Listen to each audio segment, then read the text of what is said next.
Good evening, and welcome to this meeting of the Boston School Committee. We'll begin with the Pledge of Allegiance.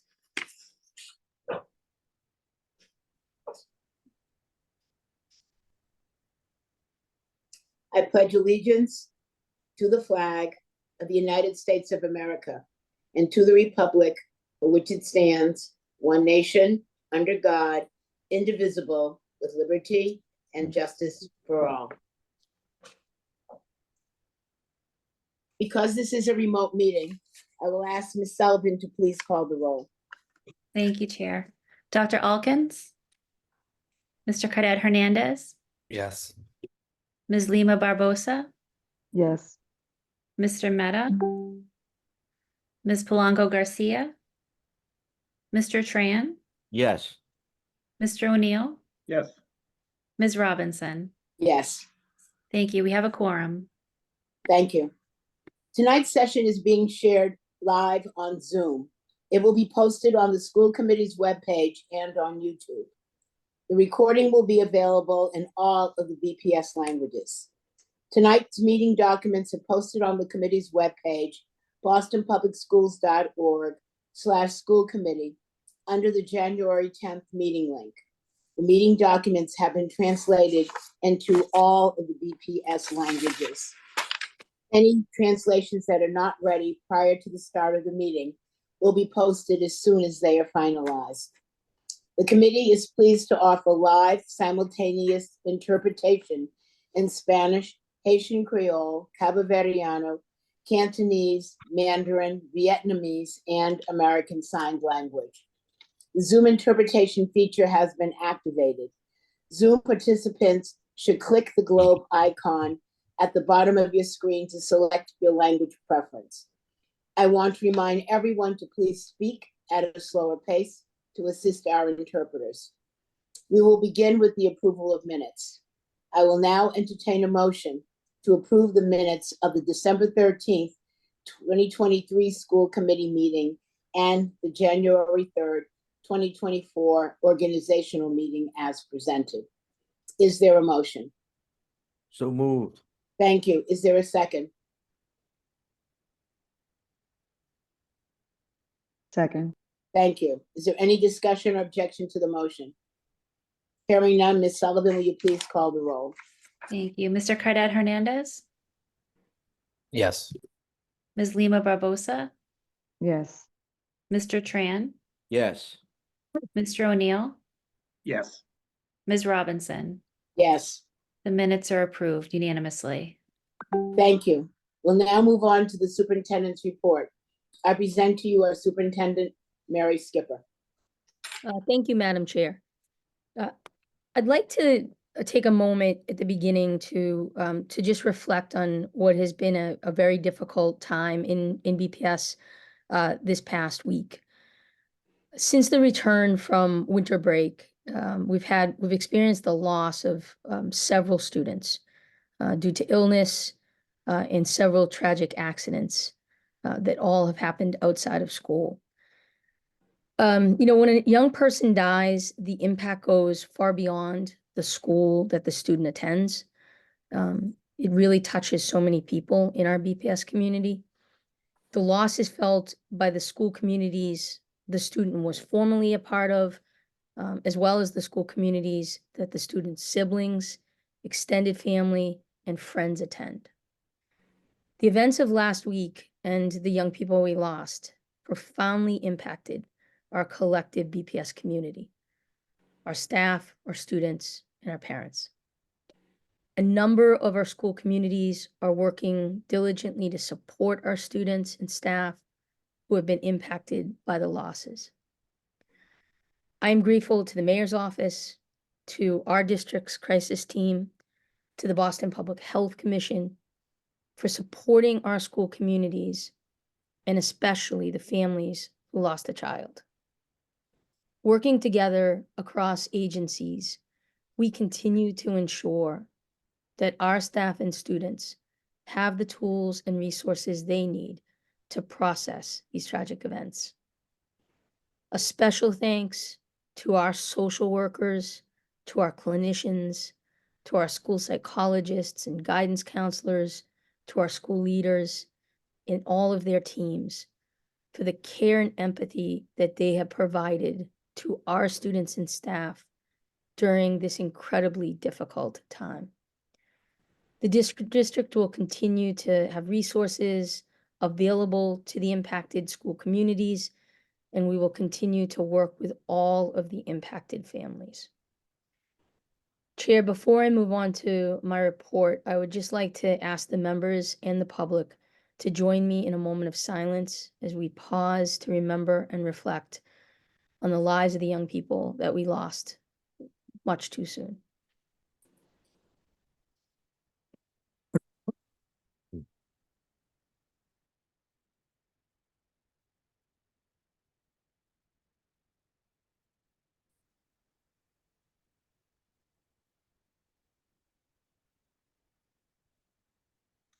Thank you.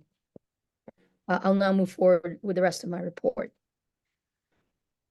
So I know at our last meeting, there were questions that came up from school committee members regarding the updated school quality framework, the tiers, how they were being used, how they were calculated, particularly for this year's school choice process. Our data and accountability team is finalizing a memo, including information about how the SQF was developed and the data trends regarding how tiers change year to year. We expect the memo to be sent to members by the end of the week. The memo also includes additional detail on specific schools with tier changes for this year. There's a dashboard on Discover My BPS that shows detailed data on the calculation of the SQF tiers that families can use when looking at their school choices for the upcoming year. We expect the memo to be sent to members by the end of the week, and we will be happy to answer any questions that members may have after they have a chance to review the information. Last night, I attended the State of the City address at the MGM Theater with many of my BPS colleagues. I returned to the bowling building today, energized about the work ahead and our continued partnership with Mayor Wu and our city colleagues. Mayor Wu spoke passionately about the need to continue to invest in public education and provide the resources and partnerships that allow our students to learn and grow. There was a lot of great news at last night's address, especially for BPS. Really too much to list all here, but there's a few announcements that I would like to highlight. I'm especially excited about the new initiatives to increase access to college and career pathways for BPS students. A few highlights in this area. There's a new agreement between UMass Boston that was announced and BPS to make BCLA McCormick the first university-assisted community hub school. This multifaceted initiative will allow BCLA McCormick students access to UMass coursework, partner educators from both institutions, and create a seamless pathway to UMass Boston for BCLA McCormick. In addition, Mayor Wu announced that this partnership will happen in conjunction with the BCLA McCormick renovations that will create a state-of-the-art high school campus embedded in the Columbia Point community. The mayor also announced an enhanced partnership between Bunker Hill Community College and Charlestown High School. Every Charlestown High School student will be able to take courses at Bunker Hill or take part in dual enrollment, specifically in business, technology, and health. In September of 2024, Bunker Hill Community College and Charlestown High School will launch the year's second Year 13 program, which provides a full year of college courses to the school's graduates tuition free. So an amazing opportunity for Charlestown High School students. And then there was Roxbury Community College, who will partner with Boston International Newcomers Academy, or what we call BINCA, Margarita Muniz Academy, which we call MMA, and English High School, to launch the first early college incubator designed for multilingual students. And Mass General Brigham will work more closely with the Edward M. Kennedy Academy for Health Careers, which we call EMK, to provide strong health career pathways for all its students. We also celebrated at the State of the City the announcement of a $20 million grant to BPS from the Environmental Protection Agency that will allow us to add 50 electric school buses, more than doubling our fleet of electric buses. To date, there are 20 electric buses on the road, and an additional 19 electric buses are set for delivery later this year. This unprecedented federal investment will bring healthier commutes for students, bus drivers, and bus monitors, and make our community here in the city of Boston that much healthier. I think finally, one of the culminating announcements was that our students and their families will have the added opportunity to experience our city outside of the classroom through a new pilot program that offers BPS students free admission on designated days to the Franklin Park Zoo, the Museum of Fine Arts, Museum of Science, the New England Aquarium, and many other family-free destinations. It certainly was a wonderful night for BPS, for the entire city of Boston, and we were very thankful. There were more than 100 BPS staff who came to celebrate, and it really was a wonderful night. I'd like to extend my congratulations to Chair Robinson and to Vice Chair O'Neill on their re-elections at last week's school committee meeting. I also want to extend congratulations to members Polanco Garcia and Chantel Lima Barbosa on being sworn into their new terms. And congratulations relative to City Council for at-large Boston City Councilor Rusi Louijean on her election as the new president on the Boston City Council that happened earlier this month. She is the first Haitian American leader of the body and the third Black woman to serve in the role. She's also a former BPS student and a BPS graduate, and we look forward to continuing to work closely with her and with the council under her leadership. I also want to acknowledge former City Council President Ed Flynn and thank him for his leadership as council president over the past 2 years. We look forward to continuing to collaborate with all of the counselors moving forward. A few notes on the long-term facilities plan. On Friday, December 29th, the long-term facilities plan was submitted to DESE and released publicly on Wednesday, January 3rd. Not only is it a deliverable of the systemic improvement plan, but it's a roadmap that will guide our future short-term and long-term decision-making over the next decade. First, let me say that despite how things were reported in some of our local media, we are not planning to close half of our schools. What we are planning to do is to undertake a thoughtful, methodical, and equitable long-term process to ensure the district provides its students with the best possible student experience while meeting all of their varied and unique needs. We gave the media a substantial amount of factual background information about what the plan says and does not say. Unfortunately, there were situations in which what was reported presented an extreme and very unrealistic scenario that is not how the plan will be used. The plan outlines something we all already know. Many of our buildings do not meet the full needs and aspirations of our students. And over the next several years, and likely decades, we must invest in facilities that will. The plan also outlines models of ideal school sizes, and it is true that many of our school buildings are too small to house them. However, we have said consistently that BPS will continue to have many smaller schools, offering a range of specialized and diverse programming. I encourage all of you to read the plan yourselves, as we will be using this blueprint as we enter conversations with communities about solutions in their region.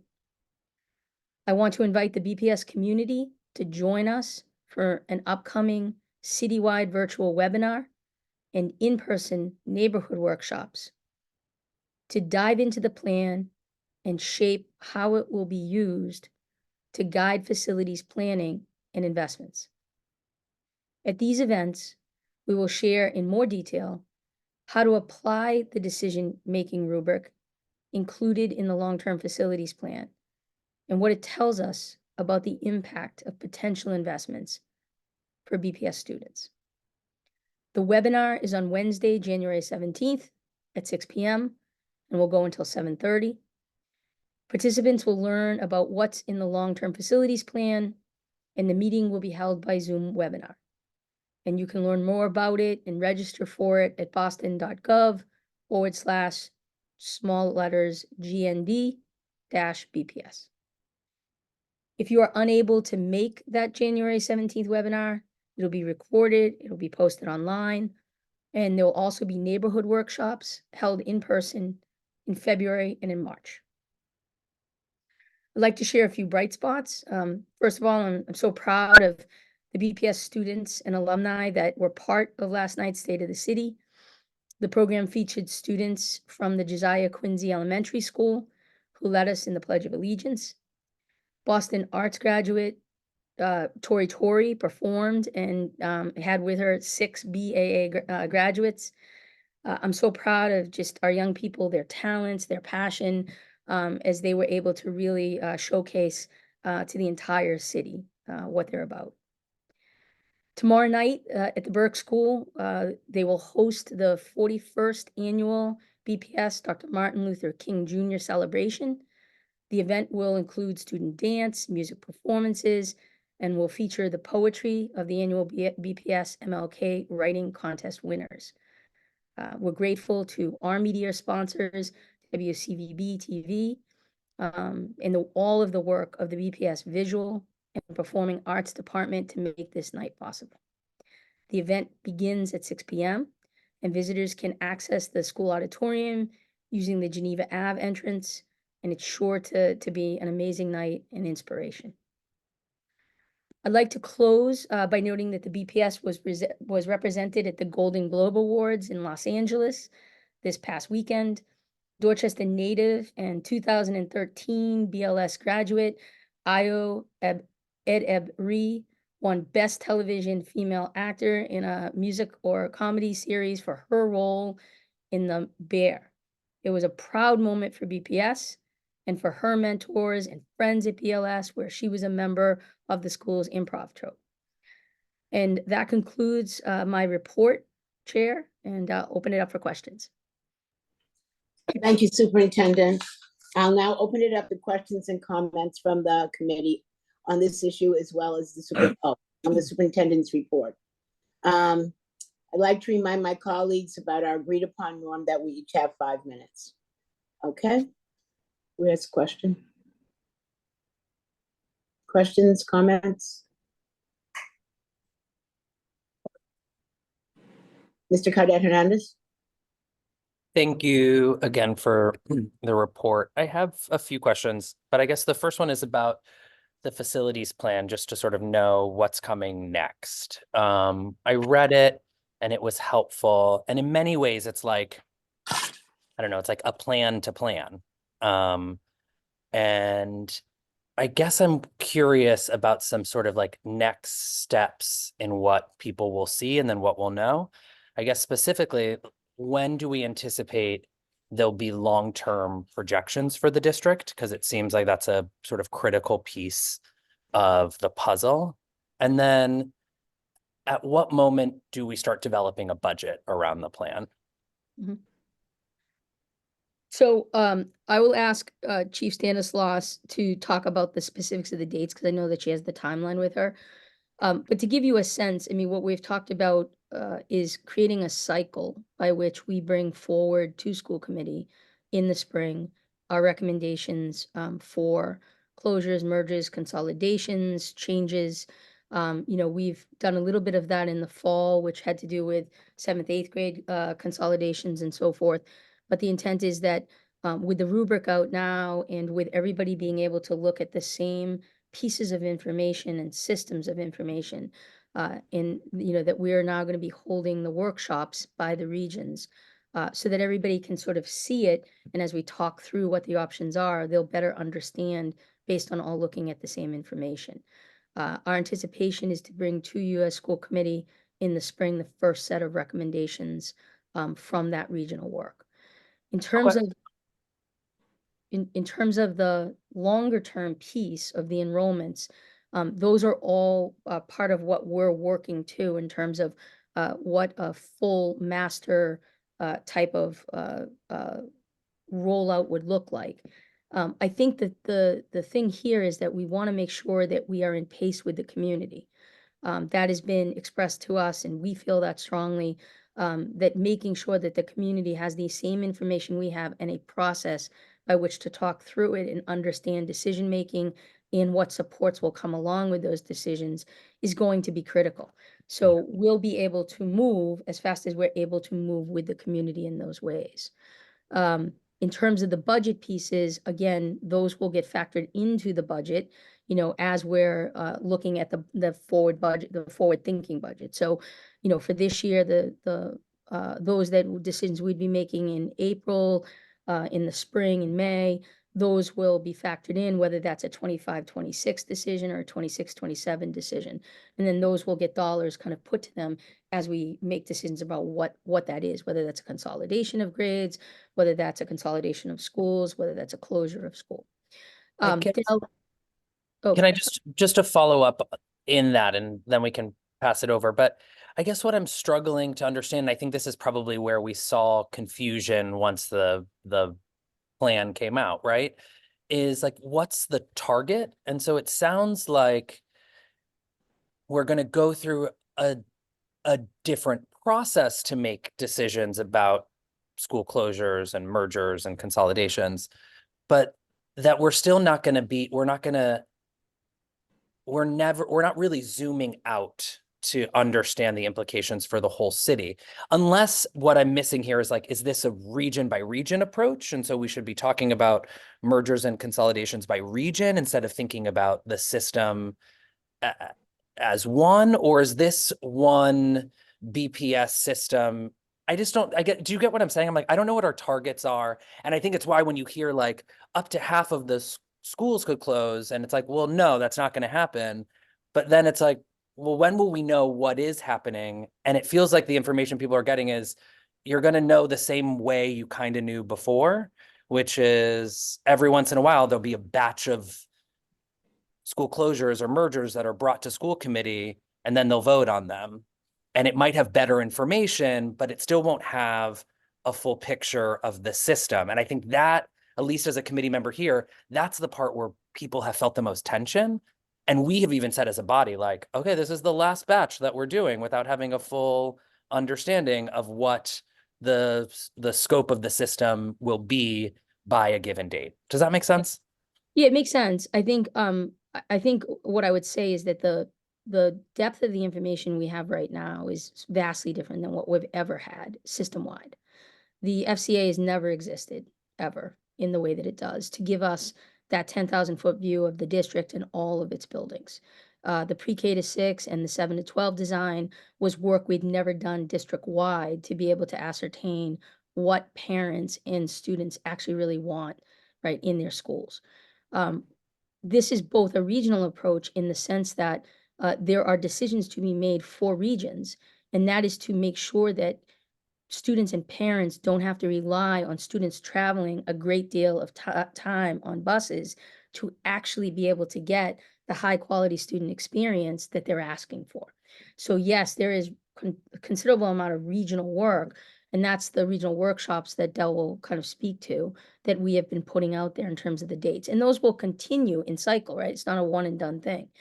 But then that all does roll up to a more district-wide approach of what this looks like. And I think that's where, there are rangers that are given within the plan itself around what we believe will be the number of buildings needed to support at day's end the population that we have. Dal, I want to give you time to be able to just kind of address Member Canet Hernandez's question about what's the more immediate thing that's about to happen. Thank you, Superintendent. So just a few things. Just to add on to what the superintendent was sharing. This is a first for us as a district, and we really want to be thoughtful about the work that we're doing.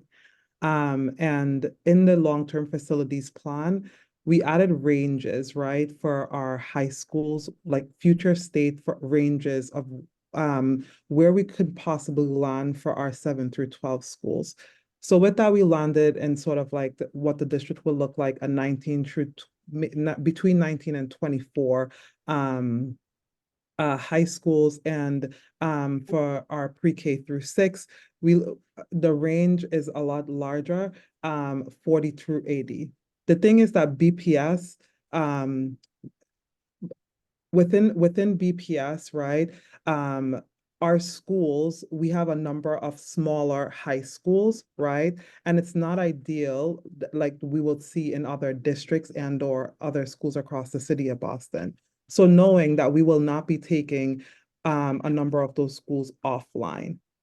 One of our newest school that will be coming online next school year, the capacity is when we look at the capacity to MSBA guidelines, that high school is built as a small high school, right? The Josiah Quincy High School. So I just wanted to share that our team knows that this work, like we need to be very strategic, very thoughtful about how we move this work forward, thinking about like the long-term effects on students, and also how it just will affect the operation within schools.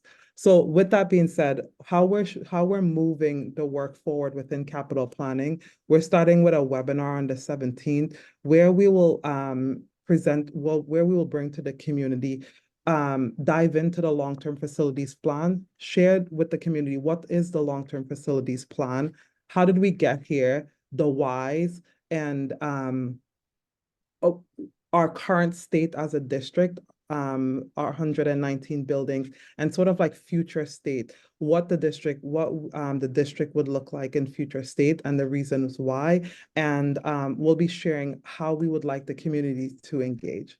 Then we'll shift to webinars, where we'll bring the community in, and to workshops, sorry, where we'll bring the community in, and we will work with the community in person, by region, by neighborhood, and all of the communities will get the dates and times when their neighborhood workshops are happening, and bring the rubric to the community to show the community how we're going to be making decisions, making recommendations to the school committee. And like the superintendent shared, we want to do this on an 18-month timeline to give the opportunity for like a proper process with families, a proper transition timeline for students to transition, and to work with our staff as well.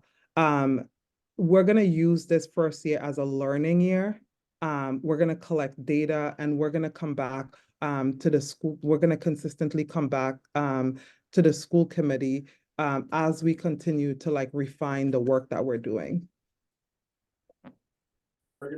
I know we're out of time and we can go back for another round. I guess maybe this should be a broader agenda item that we keep talking about. So just sort of throwing that out there. I still, I know we'll get presentations soon about some slate of schools, and I will just, I hope we as a body are also honest to what we had said the last time we got those presentations about school closures and mergers, which is like we had to have much clearer understanding of the future of the system. And maybe it's there and I'm just not getting it, which is also data in itself. But if we're going to be voting on mergers and consolidations, I think it's fair to that community. It's also fair to the broader system to like understand how that fits in to something bigger than that one decision. And Mhm. so that just may be about framing, that may be about looking at total numbers across grade bands. That may be talking about a goal, which is about size per student size. This didn't include projection. So it's like, I'm not sure what number we're trying to get year over year for a system size. We get building amount, but without, it would need to, we need to be able to talk about like directionally, this brings us closer to X. And I think some of that may just be coming. That X may be enrollment projections, that X may even be budget as a constraint, right? Like the constraint can't just, we have to be sort of honest of like what we're also, all the things we're working towards and against. And I'm just not seeing that yet, but this is exciting that we have something in the works to be building conversation off of. Does it make sense what I'm asking and saying, Superintendent? Yes, it does. And I think it's, I think the tension point is that we are gonna work as fast as we can, but we need to work with the community. So, you know, so because of that, I think from a regional standpoint, trying to look at what's happening in that area, in that region, overlay it with what we're working on with inclusive education.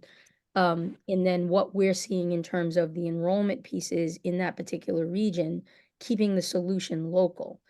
That's really, I think, like the approach to it.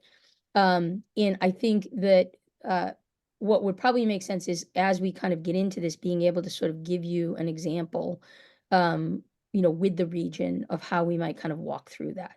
So as Dell goes out and she and her staff start to do the regional meetings, and do the presentations and then work with the community, I think being able to give that back to the school committee as an update will be helpful in kind of bringing this to granularity, right? To kind of real. And to your point, if the focus on mergers and consolidations are going to be region or focus area at a time, that I can wrap my head around that, knowing that we're building out a different plan. But if it's like schools across the city without understanding the broader city implication, that's harder to see how it's strategic. And so maybe that's what will come as we start having these conversations in the next month or so. Yep, I think that's right. Thank you. Dell, anything else? You good? Nope, that's it for now. Okay. Okay. Other questions?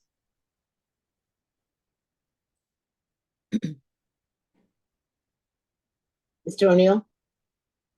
So I was holding back, but I think the others have had a chance to speak. So first of all, Superintendent, thank you for pointing out the difficulty of last week. It was with the students that we lost. I know how directly it impacted you and your team, and as well as obviously the families involved and the schools involved and the school communities. And I deeply appreciate the work that you did very quietly to support the families involved and the school communities involved.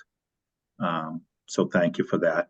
I do note that as part of the mayor's last announcement last night about the memorandum of agreement with UMass Boston, which I loved, and did have a chance to speak with the chancellor about it last night at the State of the City, and he's very excited. And he actually has a role model that he did this when he was at UCLA with a number of schools. So his enthusiasm that he was bringing this to this equation is unbounded, and I think that's a great opportunity for us. I'm particularly interested, and I know the chair is as well, about the second half of that announcement about a world-class facilities. And so for the McCormick BCLA building, and I'm wondering when we're going to hear more on that. You know, Right, so what is going to be happening on that process? Sure. So I know Dell will give the, Chief Sansalos will give the detail around the facility, but what I will say is that I was particularly happy for BCLA McCormick. I think, you know, we have a lot of repair work to do in our district with communities where we've made past promises and then not been able to fulfill them. And I think BCLA McCormick is a very good example of that. So I was, you know, being able to work and see UMass's openness as a university and the chancellor's leadership with the mayor on this to really be able to create a model that hasn't existed here before. In fact, in Massachusetts, at the depth that we're talking about, where really you have UMass staff being able to work in the school in partnership, and the BCLA McCormick being able to all learn from one another as staff members, but also for the students to have really the ability that as they come up through BCLA and McCormick, just that clear pathway at UMass Boston, and then to know the development that's happening in the area, particularly with the life sciences and what might be possible there when we talk about career pathways in workforce experience. There's just so many of wonderful elements there. Knowing it's bounded in the hub model, the hub community model, I think for us, we've said really clearly, we believe the hub community model is the model that we want all schools to eventually be as a way to sort of take the aspirations of the community and garner them with partnerships. This certainly will be one that sets a high bar for the rest of the district. So thrilled about it. Del, just in terms of the next steps on the facility. Thanks, Superintendent. So the capital planning team will be working with the mayor's office and the public facilities department on this fiscal year. So between now and June, to do project manager assignment that would start the programming and feasibility study for the BCL and McCormick campus. Okay, thank you, Chief. So that's a start, but there's also work that could be done at the building now, even if they're going to get a complete renovation, like lockers, like an adult bathroom. I mean, just minor little stuff, but makes all the difference, as we know. And I hope that process continues even as we get a facilities manager and start to do a project plan, et cetera. Yeah. And the capital planning team has been collaborating with our facilities team, and some of that work is ongoing with our facilities team, who's committed and is working on like getting lockers and stuff like that within the school. I think Teresa, our COO, hi Teresa, I'm going to pass it over to Teresa to talk more about the work that the facilities team is doing. Yeah, thank you, Del. I appreciate that. Yes, to Del's point, we have been ongoing conversations and doing multiple walkthroughs with the school leader around the next phase of work that needs to happen within the school to ensure that while the capital planning team is doing this major renovation, we continue to use the current facility and upgrade everything as we possibly can to make it as appropriate as possible as they wait for their new building. Excellent. Thank you very much. Because when we talk about a major renovation, that's 4 or 5 years out, but there were students right there who were made promises, as the superintendent said, and we can't forget them. And, I was so struck, as the chair was, when we talked with some of them, and they were talking about in 10th grade or 11th grade, they loved taking UMass Boston courses already and the difference it made. But then how eye-opening it was for them 12th grade when they actually went and took courses on campus, which is right across the street. But it opened their eyes magnificently, and the opportunity is incredible here working with UMass Boston. So I'm incredibly excited by this, about what's in front of us. And, I point out the #1 school in California, which is the #5 school nationwide, is the California Academy of Math and Science. And they are on the grounds of Cal State, which the chancellor was aware of. We spoke about it, and it is so intertwined what they do. That's a model that we can certainly emulate here. So very excited by it. Just moving on in the interest of time, with regards to the facilities plan, and I echo the questions my fellow member asked, so I won't repeat them, but I think in 2 areas, I think we're doing some groundbreaking work here. The rubric is fascinating and different, and thinking in terms across the district of what our buildings need to meet the 21st century needs is different. I'm going to encourage us to think how we can be different in 2 more areas. One is about communications with families. How can we do it different from what we've done in the past? Because there is a lot of uncertainty. What's next? Well, are we going to have it come out in dribs and drabs over the next 5 years? Is it going to come out too late in the year for us to plan? That type of thing. So let's make sure we think about the communication piece, how we do it differently. And also, and this comes from talking with a couple of the school leaders who have gotten new buildings in the past year, right? So BAA is new, Dearborn is new. Carter, thank heavens, the steel is going up phenomenally fast. It's going to be here before we know it. They're now thinking about how do we do the planning for the soft part of a building, not the building of the building, but how do we actually plan to make it happen when our students go to swing space, when they go into the new building. I'm sure Mr. Mehta can tell us stories about having lived through that swing space and now being in a new building. What's the impact to our students, to our families? How do our teachers plan together? All that planning and using the expertise of the school leaders that have lived through this the past couple of years, I think could be very beneficial. And I just want to make sure that's a part of it as well.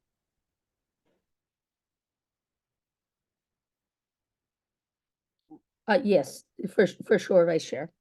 I think, you know, for us, I think, any kind of change, whether that's looking forward to moving into a new building, whether that's the anxiety of a merger, or whether that is kind of the grief of a building closing and needing to join a different community, I think they all need their own supports. And so that is something that Dell's team is working with our Office of Family and Community Engagement, to make sure that we're prepared to be able to support in those ways. Thank you. Thank you, Madam Chair. Yeah. Other questions? Comments? I just want to raise my voice in appreciation for the announcement last night, and I'll say finally, around the issue of providing our students and families with more access to the arts. As a literally 50-year member of the Boston Children's Museum community and working hard with the city over many years, you know, going back to Mayor Menino, I had pushed around the issue of this world-class city having museums that people from all over the world come to visit. And as a child, you could be poor in Boston when I was, because we did have access to all of the museums, and then have gone through clearly a time when that was not possible. And had asked for something I called the Boston birthright, to say that if you were born a child of this city, you should have access to it. So I am glad that it is coming to fruition.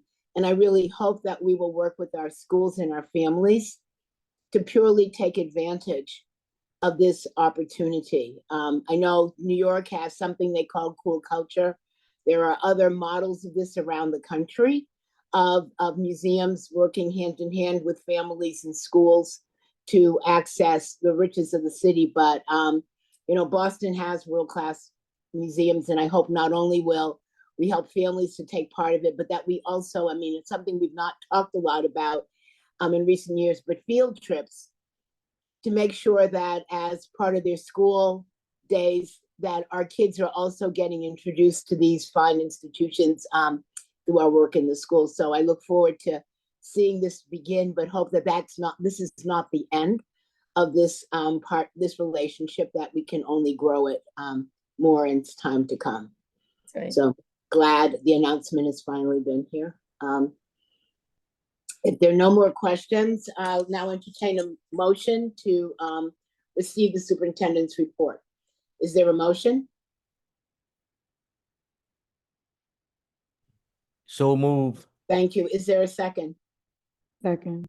Thank you. Is there any discussion or objection to the motion? Hearing none, Ms. Sullivan, will you please call the roll?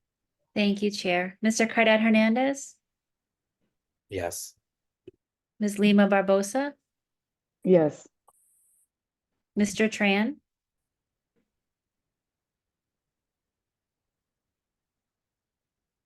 Yeah, I'm sorry. Yes. thank you. Mr. O'Neill, Yes. Ms. Robinson. Yes, The superintendent's report is approved unanimously. thank you. We'll now move on to general public comment. Ms. Sullivan? Thank you, Chair. The public comment period is an opportunity for parents, caregivers, and other concerned parties to make brief presentations to the school committee on pertinent school issues. Questions on specific school matters are not answered at this time, but are referred to the superintendent for a later response. questions on specific policy matters are not answered at this time, but may be the subject of later discussion by the committee. This meeting will feature 2 public comment periods, with the first comment period limited to 1 hour. After 1 hour, anyone who has not testified will have the opportunity to do so at the end of the meeting. We have 34 speakers this evening. So we'll have 2 public comment periods. Each person will have 2 minutes to speak, and I will remind you when you have 30 seconds remaining. If your remarks are longer than 2 minutes, please email your comments for distribution to the committee.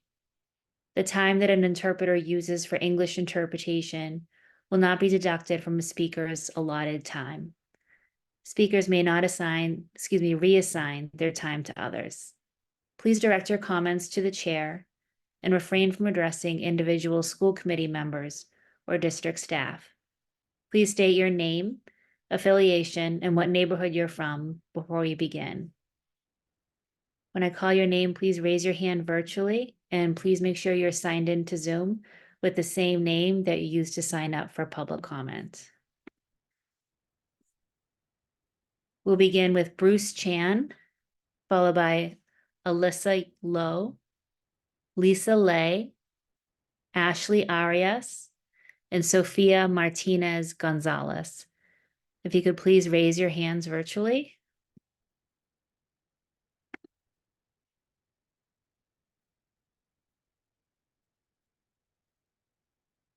Okay, Bruce is not signed into the meeting.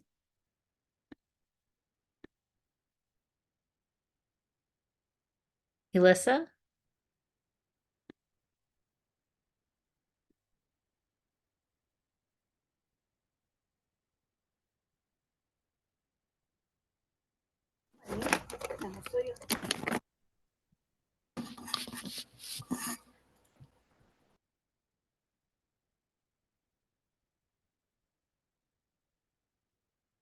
Hi, good evening.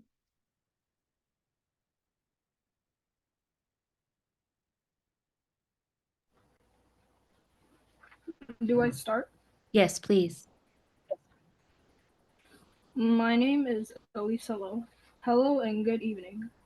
I'm a 6th grader of Josiah Quincy Upper School. I am grateful to have this opportunity to speak to you all.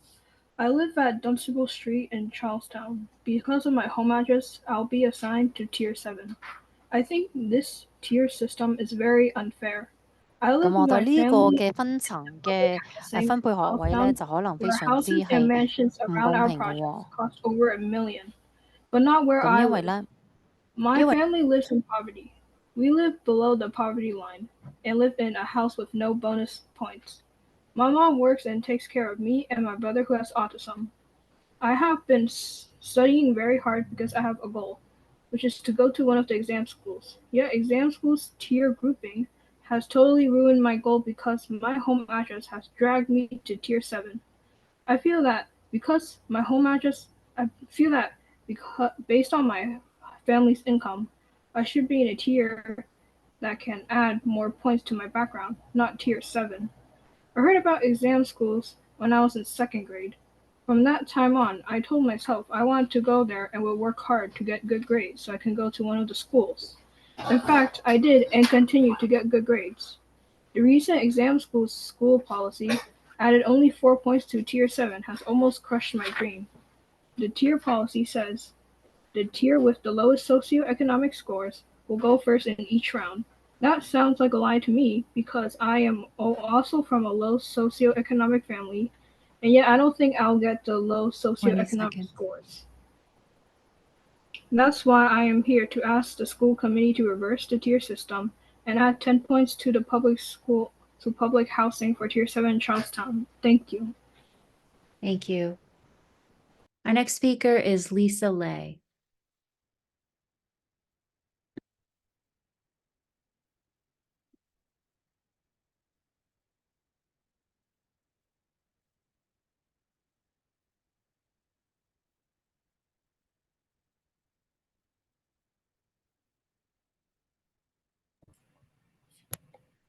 Hello everyone, how are you? My name is Lisa, a 6th grader of Josiah Quincy Upper School. I live at Dunstable Street, Charlestown. Because of my home address, I was assigned to Tier 7. I feel like it's not really fair that I was assigned to Tier 7 because my family lives in public housing and also have a low income. I have been a second language learner that was in JQUS SEI Chinese language specific program until I finally passed the WIDA language test and exited the program. I've been studying very hard because I want to go to exam school. But the reason why I think it is unfair is because every tier has families in different situations. And not everyone of each tier has low income or high income.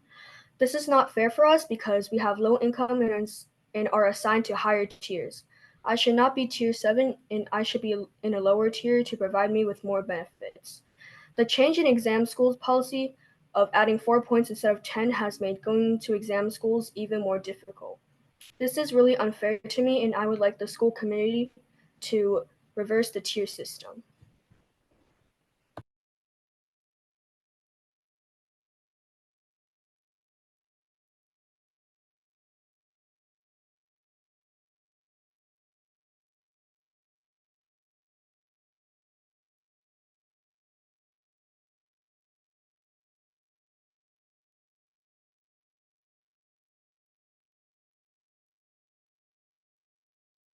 Our next speaker is Ashley Arias.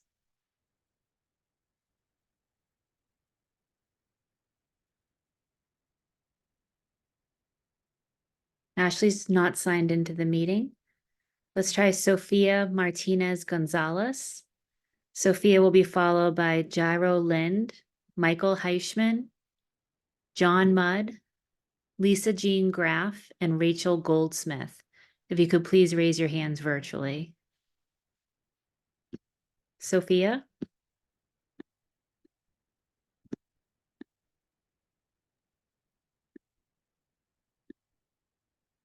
Sophia is not signed into the meeting.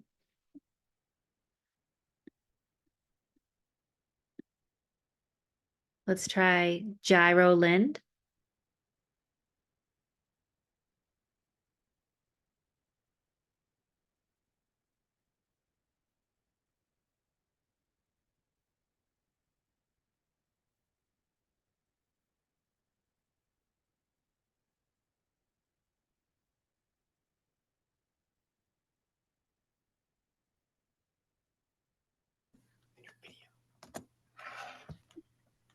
My name is Jiro Lin, and I am a 7th grader at Josiah Quincy Upper School, and I'm a part of the South End community. I think the new policy of adding points depending on your tier and if you're in a Title I school is wrong. The reason for this is because the tiers don't explain how smart you are, it just explains how rich you are. For example, I'm in a tier 8. This means I'm supposed to have a palace life on a silver platter according to the tier, right? Wrong. People in tier 7 to 8 also have to go through the same struggles as people in lower tiers. I understand that BPS is trying to help people with poor education that are living in poor neighborhoods, but a lot of people from lower tiers choose not to educate themselves at schools. It's not fair for me and people in the same tiers as me. I think the solution would be to stop using the tiers to benefit anyone and just depend on whether or not the students are capable of trying their best. I also doubt that kids in lower tiers aren't able to get tutors or someone to help them after school on school subjects. My school actually has tutors and teachers who stay after school to help students who are struggling, which I myself have gone to multiple times to understand the class subject better, but only about 2 to 8 students are present every time I go. That is only a few students out of hundreds of students in the school. I think we should not use the tiers to claim how smart we are. Thank you. Thank you. Our next speaker is Michael Heischman.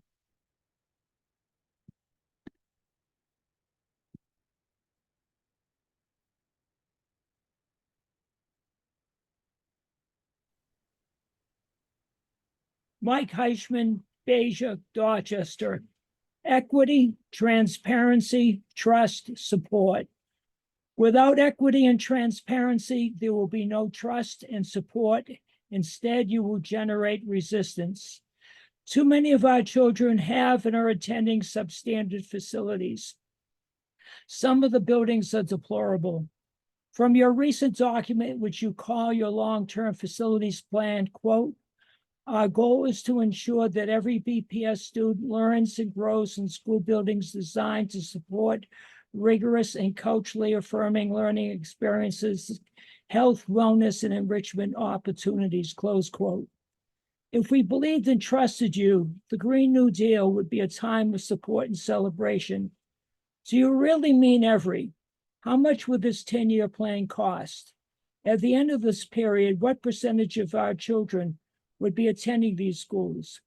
If you really mean every, why is it that there is so much of this committee's emphasis on the exam schools, on making sure that the white community receives your best resources in your best facilities? I speak in solidarity with the parents who wrote you a letter on December 21st. They complain about the lack of transparency and the public process and the rush to make significant changes. I support their request that more time and dialogue take place before you make any changes. Has the racial equity tool been used to analyze the results of the proposed changes to the admissions process? Why not? Without equity and 20 transparency, seconds. no trust and support. Instead, you will generate resistance. Was the racial equity tool used to evaluate the Wu Skipper O'Brien plan? Why not? Will the new rubric will be used? Why not? Without equity and transparency, there will be no trust and support. Instead, you will generate resistance. Thank you for allowing me to go early. I had surgery earlier this morning. Thank you. Thank you, Mr. Heishman. We hope you feel better. Thank you. Thank you, Liz. Our next speaker is John Mudd, followed by Rachel Goldsmith, Tracy Coots, Christy Nelson, and Aiden Foley. If you can please raise your hands virtually. Mr. Mudd?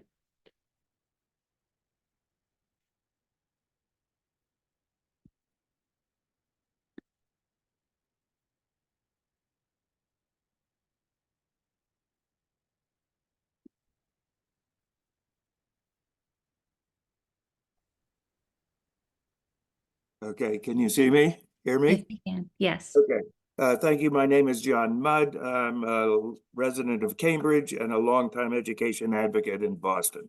I'd like to make a few simple points. I was surprised to see that the issue of the master facilities plan is not on the agenda today. The school committee is again allowing itself to be sidelined and marginalized. Let's be clear. You don't have an actual master facilities plan after 18 months and a reported $3 million contract.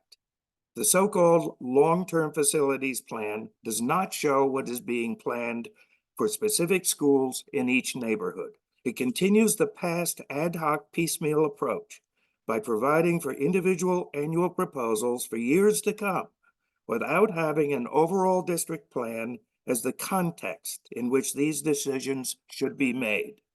Parents and stakeholders have objected to this approach for many years.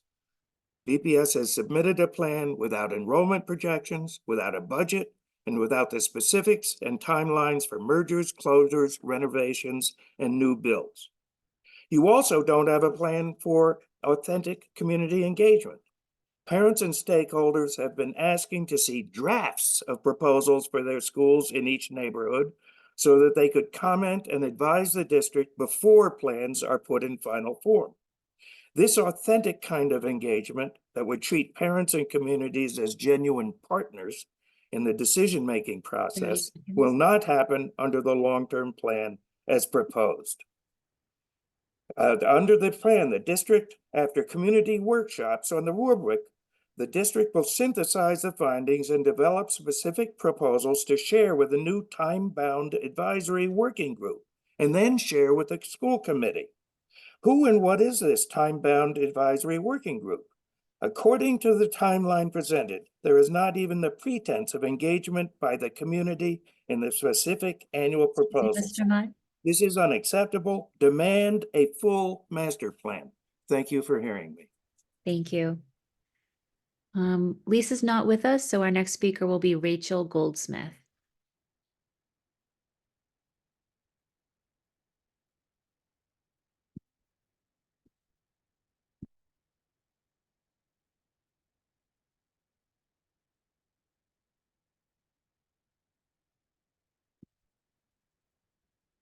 Good evening. My name is Rachel Goldsmith. I live in JP. I'm in my 11th year as a BPS parent, and I have 2 kids in the Boston Public Schools. Thanks for the opportunity to comment on the exam school admissions policy modification. I understand the reasons this policy change is being considered. While the proposed change may not affect a large number of students, designating points based on students' residences rather than the school they attend is a significant change that represents a shift in values. It should be given adequate time for public and stakeholder review and comment before a vote. The Exam School Admissions Task Force put hundreds of hours of expertise and 27 public meetings into the admissions policy that went into effect last year. While no policy will make everybody happy, as I'm sure you're well aware, many parents were pleased with the process, a thoughtful and deliberative one that we hoped promised some predictability. Changing the criteria for admissions at this point in the application cycle undermines family confidence and trust in the system. Children are not widgets or numbers in a spreadsheet. Families have made decisions and plans based on the information you provided in the 2023 webinars. To change the criteria mid-year in such a short time frame is risky, reactive, and doesn't honor the process that the task force started. Will the new policy result in the desired changes that were central to reforming it in the first place? Has an equity analysis been performed to see how minority students will fare? Is this a thoughtful, equitable, and long-term process? Having gone through 7 superintendents in 11 years, broken promises, school moves and closures, several years of changing districts and changing exam school admissions criteria, and now faced with the possible future closure of other schools, BPS families deserve a process that honors our choices and our commitment to public education in Boston. I respectfully request an opportunity for further dialogue and stakeholder review before this decision is made. Thank you.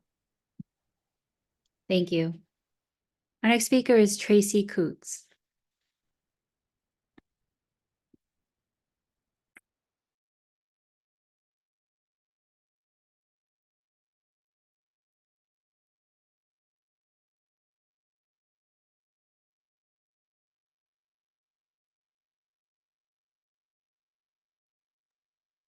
Evening. My name is Tracy Coots. I am a teacher at the Gardner Pilot Academy.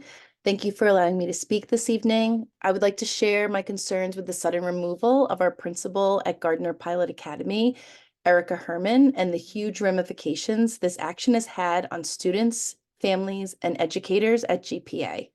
I've been a teacher at Gardner Pilot Academy for 15 years. And during this time, I've had the opportunity to witness firsthand the dedication, commitment, and positive impact that Erica Herman and the administration has had on our school community. Under her leadership, GPA received the Seal of Excellence from the Human Rights Campaign, designating Gardner a safe and welcoming school for all. We have undergone 3 independent equity audits, one of which was conducted by a GPA faculty member. From these equity audits, she worked with GPA staff to develop our school-wide professional practice goal focused on social justice issues, culturally relevant practices, and becoming an anti-racist institution. As a school, we have been committed to ensuring every student feels safe and is learning at high levels at GPA. The coherence and alignment of our school was celebrated this school year by Dr. Landry during the first regional PLC, where she brought the entire region forward to GPA. Erica shared in our weekly memo the beautiful shout out Dr. Landry provided, touting Erica's exemplary leadership and the exceptional practices evident at GPA within our classrooms. There has been clear evidence that the changes that Erica put in place were making a difference for students, staff, and families. GPA was one of only 10 schools across the district that improved on MCAT's 10 percentile points. Furthermore, during the fall, under Erica's leadership, our climate survey results for the school increased, demonstrating the changes put in place this year were working. I've racked my brain trying to make sense of the district's decision to put Erica on leave, and I cannot come up with any logical reason why the district would take such drastic action with no regard for students and families. I am urging the committee to look into how this administration is treating members of the BPS Thank you, community, Tracy. particularly. Thank you. Our next speaker is Christy Nelson, followed by Aiden Foley, Anna Paredes, Narida Tejeda, and Deirdre Manning. Christy?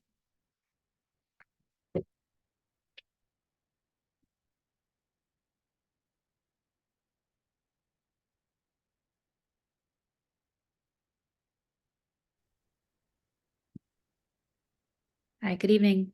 Good evening. My name is Christy Nelson, and I've worked at the Gardner Pilot Academy for the past 17 years. Working at GPA has been my privilege, my second home. Under Erica Herman's leadership, we transformed our school 10 years ago to provide inclusive education for students with disabilities and for multilingual learners. We did this at a time when our district was cited by DESE as showing a lack of urgency to improve special education services. The Gardner has been doing incredible work. We are a highly chosen school, receiving the highest rating on the most recent school quality framework as a level 1 school. We also received the School on the Move Prize in 2022 for our exceptional practices. There is no question that Erica has spoken out about the lack of support from central office. She is a strong, outspoken leader who has fought for what our students deserve. Most recently, this was evident in the district's plan to reconfigure the Gardner from a K-8 to a K-6 school. Erica strongly voiced her concerns with the lack of transparency and communication for this decision. Additionally, Erica has also been very vocal in the inclusion planning process.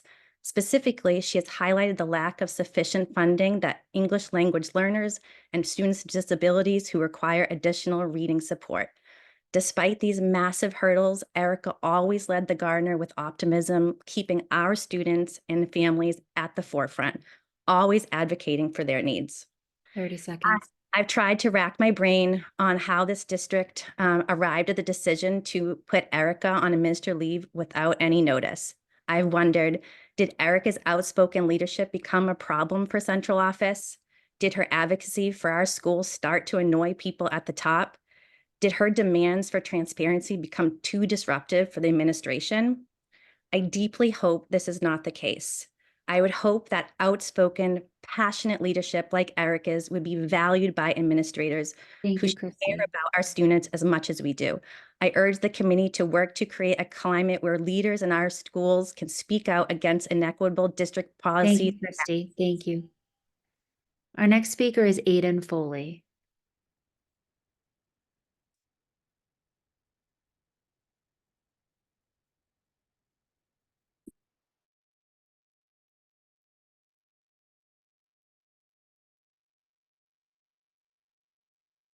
Thank you very much. Good evening, Madam Chair and committee members.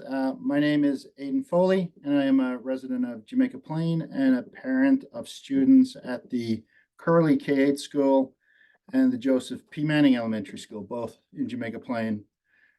And my remarks are about the exam school admissions process.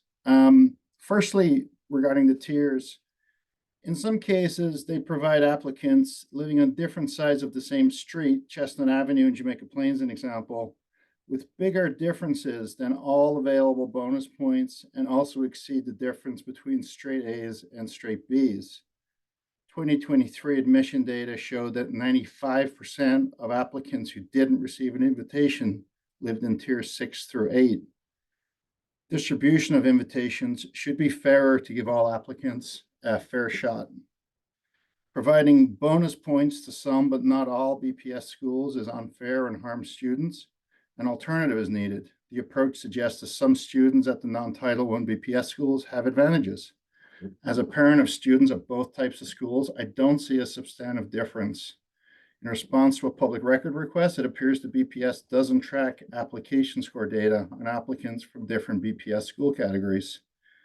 And if, for example, Manning serves many students with social and emotional learning requirements assigned to the school for need, this process is unfair to those students. I encourage you to rectify this and consider my suggested approach.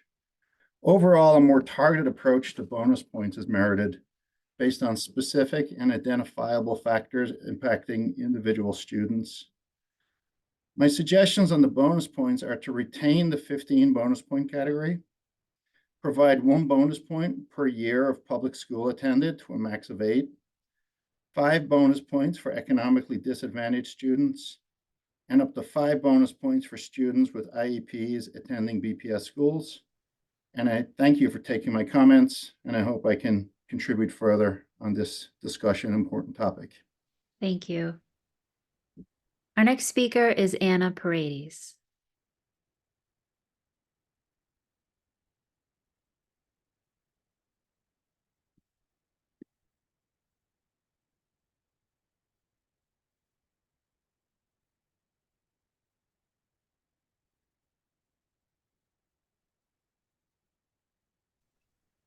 Can you hear me? Yes, we can hear you. Good evening. My name is Ana Paredes, and I am here tonight in support of Principal Herman. I live in Medford, Massachusetts. And I also here tonight to support the administration of Gardner Pilot Academy. GPA has been more than a workplace for me for over the last 17 years. GPA has been my home and my community. I have been given the opportunity to work with wonderful teachers, students, and their families in a variety of capacities, both during the day and within our out-of-school time programming. During my years at GPA, I have seen Principal Herman's commitment, devotion, and passion to create a school with high expectations, not only for the students, but the teachers as well. All her work at GPA has been focused on centering the needs of families and the community we serve. I have profound admiration and respect for all the work she has done for the GPA community. According to the Equity Office, a student is not allowed to be expelled unless there is documentation and proof that many things were done, tried, and put in place to best support and help that student. We are all humans. We all make mistakes. No one is perfect. When students or teachers are struggling, they get help navigating difficult situations and support and feedback in order to grow and develop. If Mrs. Herman needed support or coaching, why wasn't that offered to her? Why wasn't she given the same grace that we offer our students? The sudden removal of Mrs. Herman has caused great stress, anxiety, and disruption to our entire school community. There is now an overwhelming sense of confusion and sadness when entering our building. Since Mrs. Herman's removal, there has been an immense loss of morale among both students and staff. Our school feels broken. I don't understand why an investigation into the allegations couldn't happen while Anna, Mrs. thank you Herman for was your still comments. working as our principal. Thank you. Our next speaker is Narida Tejeda.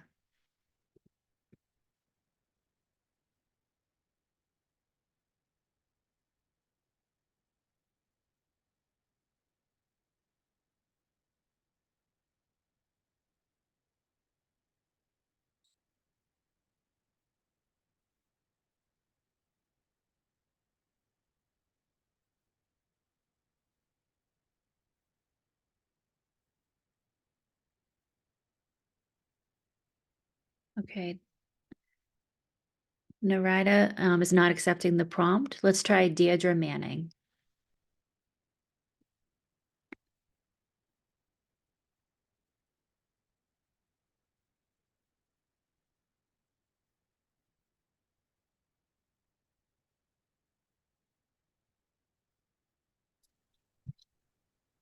Hello, my name is Deirdre Manning. I am a resident of Dorchester, BPS parent since 2016, and the sole supporter of 2 minor children.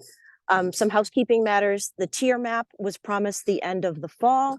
Underlying census data was available on December 7th, and the map has not been provided, and it is now in January.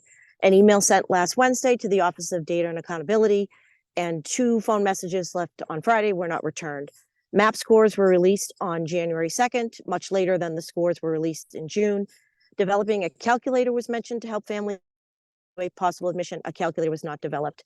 Families living in tier 6, 7, and 8 whose children have been targeted for exclusion from exam schools by this policy need timely information to assess their child's chances for admission, and absent that information, need to explore private or parochial schools which have admission deadlines of January 15th. Moving on, other than working in higher ed, I've been a public servant for nearly all of my career. When I was an investigator for the Board of Registration in Medicine, I was required to present and support all possible disciplinary outcomes beyond the one I recommended, so that board members were sufficiently informed to decide an appropriate course of action. I am astounded that BPS administrators only presented a small subset of potential changes to the exam school admission policy, omitting the option a school committee requested allocating points directly to students in need. When I worked for the Department of Public Utilities, I led the initiative to automate the enrollment of the low-income discount program. This involves signing a memorandum of understanding with the Department of Health and Human Services so that recipients of public benefits could have their names matched against utility customer of record lists. This was done through a computer match and led to an increase in the number of low-income customers on the low-income rate. This is not a difficult process, and it leads to more, not fewer people receiving help. This proposed modification helps slightly, but does not address the major inequity of the policy, which is allocating a fixed number of seats by tier rather than allocating seats based on the percentage of applicants by Thank you, tier. Deirdre. Thank you. Our next speaker is Leah Wu, and I'll invite our Cantonese interpreter to support Leah.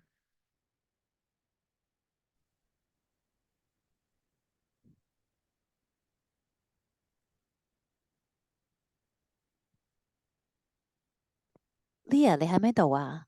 你可以俾你嘅聽證喎，我會幫你翻譯。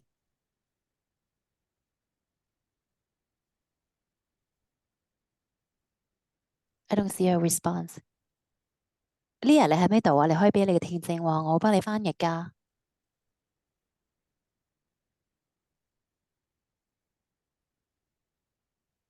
Leah, will you please accept the prompt? There you are. Sorry, the camera 有問題。Something wrong with the camera. 係咪？我可以淨係講嘛？ Can I just speak without showing you the camera? Something wrong with the camera. We can hear you. Is that okay, Chair? 可唔可以咧？可以，可以，可以。你講啦，唔該。OK， 大家好，我係Leah Wu， 我係周西Queen's Upper 學校6年級同8年級嘅家長。我個女而家係讀緊6年級，而家住緊Tier 7 Charlestown。我今日想發言考試學校入學政策推薦嘅問題。當我睇見將來有一個提案係將10分除去唔分學校，按每一個 tier 加分，我感覺非常震撼同埋心痛。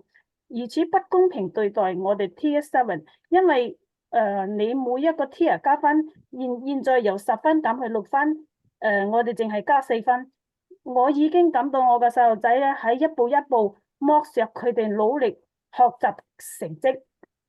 上一年我睇咗 Tier 1至 Tier 8嘅入學3間考試學校 ，Tier 1 BLS 成績係83.7入圍 ，Tier 7 BLS 成績係100.2入圍，成績相差16.5分，一個係成績 B， 一個係成績 A。即係已經係非常之唔公平咯，而家仲向 Excuse me, Anna? Anna, Yes, can we please hi. pause for the interpretation? Yes, Leah. 你俾我譯咗先，因為都有好多資料，好冇？ Okay. So, hi everyone. My name is Leah. I am a parent. My children go to GQ upper school from the grade 8 to 6 to 8 grades at the upper school. My child is my daughter is at the 6th grade. So I am here to talk about the policy of the exam school and how unfair it is to us and to many of the families. We are placed in the Tier 7 of the Charlestown, the Tier 7 group. And the exam school, the policy right now is I've heard that in the future policy, they are proposing to take away all the tiers and the point will be taken. So, and I do some calculations. Right now, we only have 4 points added, and it is very unfair that some of the points been taken away. And when I calculate, I've been studying very closely about the 1 to 8 tiers, and I realized the admission for the 3 school, for the BOS, the Boston Latin School, the admission point is 83.7, and for our tier is 102. With that is a 16.5 difference. So we're talking about grade 8 and grade B differences. Leah， 請你繼續嚇，一段段講，我一段段譯，咁我就唔會流失你啦講嘅嘢啦。OK。OK。OK。即係相差16.5分，一個成績 B， 我哋一個係 A， 已經係非常唔公平咯。應該仲向 Tier 7去除10分，只有4分。你講。Okay, so as I stated, there was a 16.5 differences and the 2 tiers. We're talking about a grade B student and an A student. That is already unfair. Now you're thinking to take away the 7 point by Tier 7. 啱唔啱啊？ OK， 我嘅細路仔問我，佢嘅朋友住喺Tier 1同埋 Tier 2，可以以 B 嘅成績入學，而我哋咧幾努力都好啦，住喺 Tier 7係好難入到去呢間3間 exam school 嘅。Okay. So someone have talked to me and asked me, say, well, I have child go to being placed on Tier 1 and Tier 2. They only need grade like B grade FH to get into exam school. But for us in T7, it's very, very, very difficult to get into exam school. And again, it's just very unfair. 係咯，所以我哋 BS7 就算你幾刻苦、幾好嘅成績咧，都去唔到嘅。呢個制度咧，對於我哋係好唔公平。So no matter how hard we try, if we're placed in Tier 7, that we cannot, it's very, very, very hard for us to get into exam school. This policy, it's not fair. 我哋住喺政府屋係唔加分嘅，仍然係Tier 7 好唔公平咯。So we live in public housing. We have no extra points, and now it looks like some of the point will be taken away. This is such an unfair policy. Thank you, Leah. I'm afraid you're at your time. 呢個時間夠啦，多謝你嘅聽證。Thank you. Thank you. Our next speaker is Francis Blair, followed by Audrey Gonzalez, Pedro Martinez, Elvis Ramirez, and Carla Alvarado. If you could please raise your hands virtually. Francis?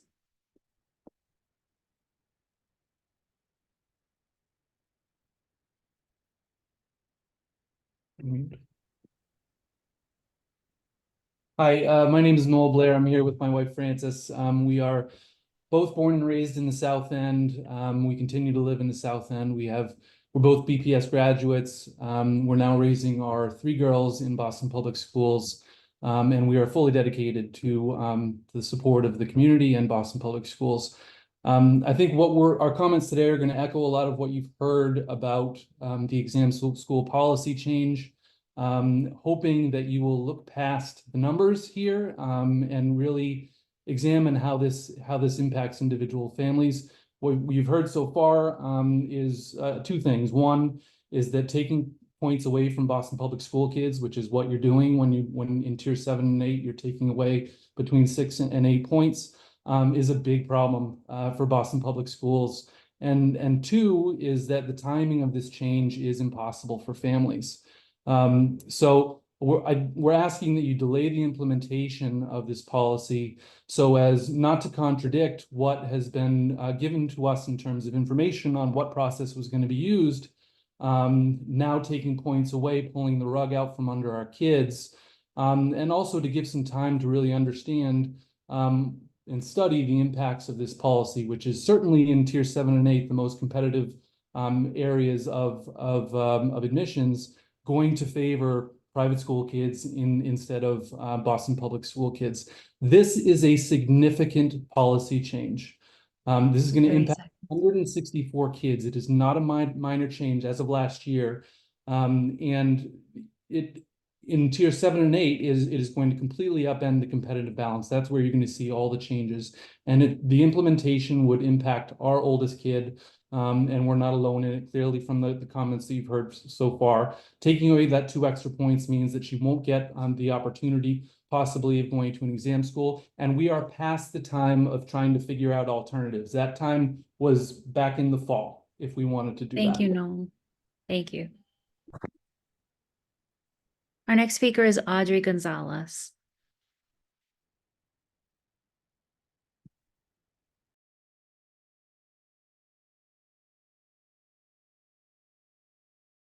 I'll invite our Spanish interpreter to support Audrey.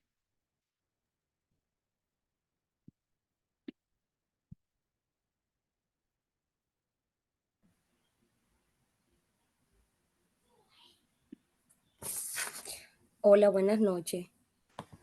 Hello, good evening. Hola, buenas noches. Mi nombre es Audrey González, vivo en Brighton y soy madre de 2 niños de la escuela Gardner Pilot Academy. Como padre estoy muy preocupada por la reestructuración de la escuela y por la manera tan drástica que ustedes están haciendo estos cambios en el transcurso del año escolar. Gracias. Hello, my name is Audrey Gonzalez. I live in Brighton and I'm a mom of 2 kids that go to the Gardner Pilot Academy. And I'm here because I'm concerned about the drastic changes you're doing to restructure the school in this school year. Sí. Además, no hay una respuesta clara de qué pasará con la directora Herman. La escuela se encuentra sin un líder con la experiencia y capacitado como es Miss Herman. La directora Herman, la cual puedo describir como una persona entregada a su trabajo con amor, respeto y esa vocación de servicio que la caracteriza. Furthermore, there's not clear explanation about what will happen with the school and also with Ms. Herman, because I can say about her character, she was doing her job with a lot of love and respect and devotion.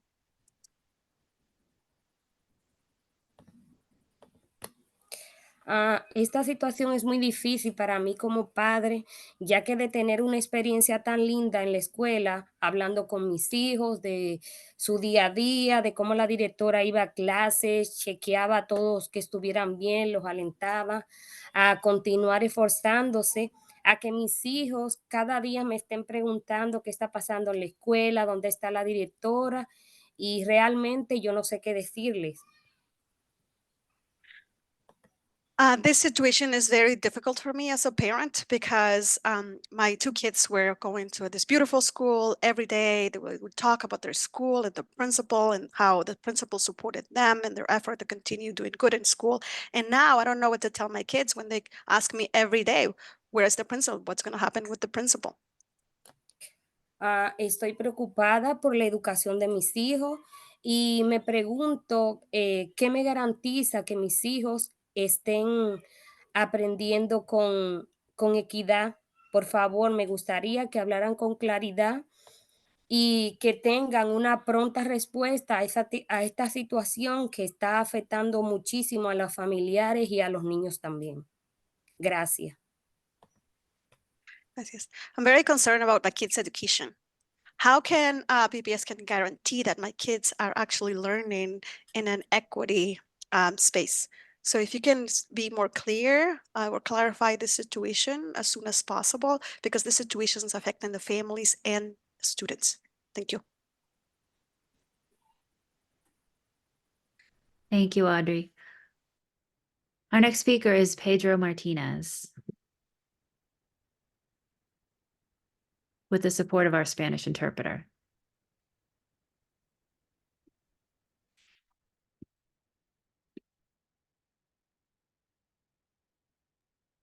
Pedro Martínez, acepte la invitación.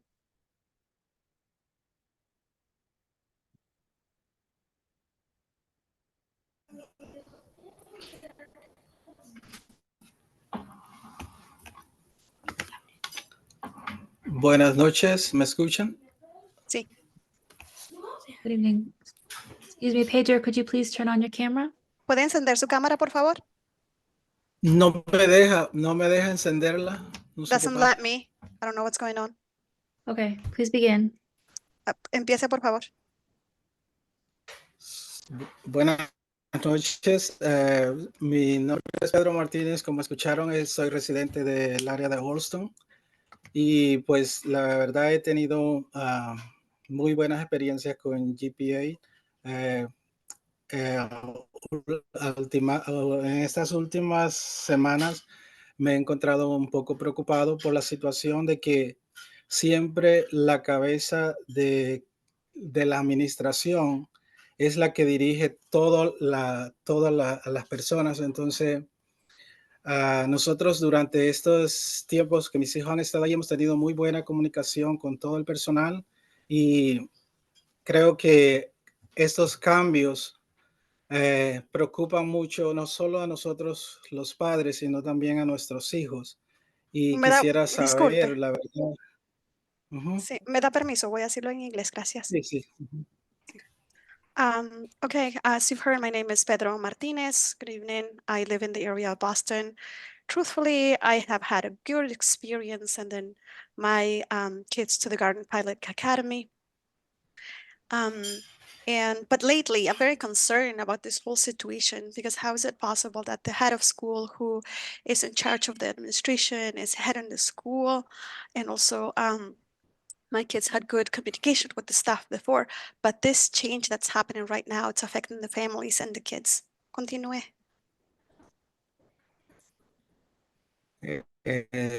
Pues la verdad,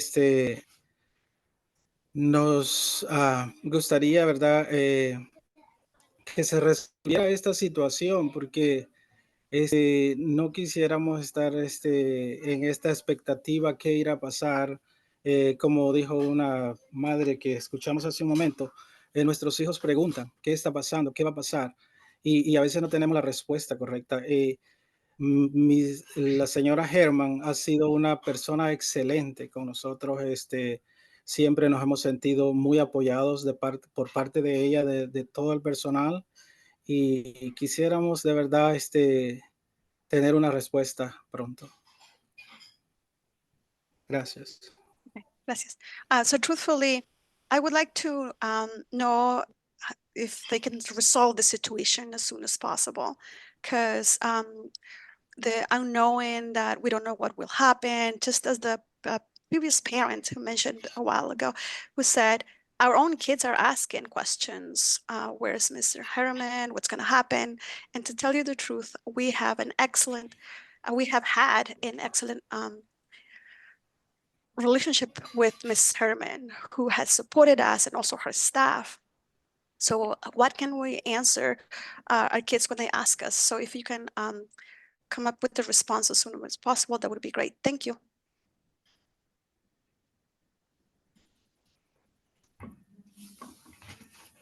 Thank you, Pedro. Our next speaker is Elvis Ramirez, followed by Carla Alvarado.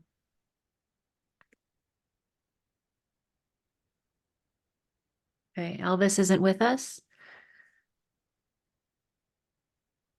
Carla? Carla Alvarado puede aceptar la invitación que le están haciendo. Can you accept the invitation, the prompt?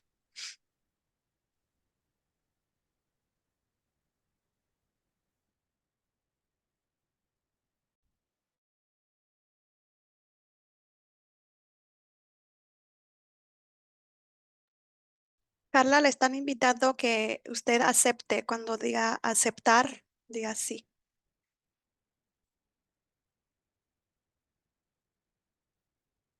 Está negando la invitación. Can you please accept the prompt? Acéptelo. Si quiere dar su testimonio, necesita aceptar la invitación.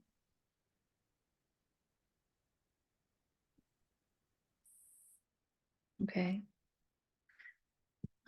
Let's try Sasha Butler.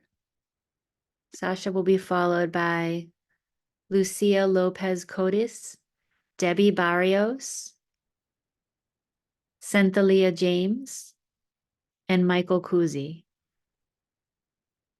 Please raise your hands virtually. Sasha?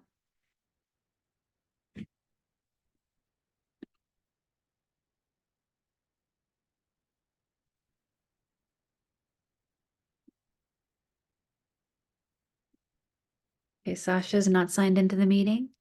Lucia?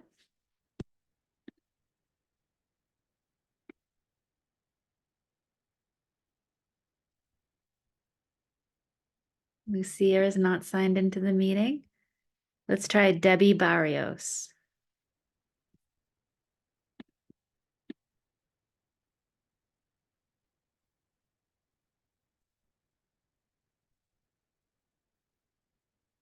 Good evening. Good evening. I'm Debbie Barrios, Austin resident, GPA alumni, and a former employee at GPA. I am speaking today to express my heartfelt gratitude and unwavering support for Erica Herman in the Gardner Pilot Academy community. In my experience, Erica Herman has consistently demonstrated exceptional qualities that have left a lasting impression on me. I am a GPA 2004 alumni, and more recently, I was providing counseling services to students through their partnership at the Home for Little Wonders. My gratitude for giving back to GPA comes from dedicated, welcoming, and loving administrators like Erica Herman. Erica Herman possesses a remarkable dedication to her work, consistently going above and beyond expectations. She demonstrates an exceptional work ethic, consistently delivering high-quality results. This level of commitment not only reflects her professionalism, but also underscores her genuine passion for GPA. In addition to her outstanding work, Erica Herman consistently exhibits strong leadership skills. She has a natural ability to work, to inspire and motivate others, fostering a positive and collaborative work environment. This leadership style not only contributes to her own success, but also elevates the performance of others around her. It is concerning to witness the BPS system removing a competent leader from her position, which will, without a doubt, hinder the education of students. GPA not only prioritizes education, but also focuses on students' basic needs, such as food security, housing stability, bills, family and community engagement, and uniform access. This decision made by BPS administration appears to be driven by destructive intent rather than the well-being and academic success of the students. This action is harmful and insensitive, and it contradicts the BPS commitment of ensuring students equitable access to quality education and experience.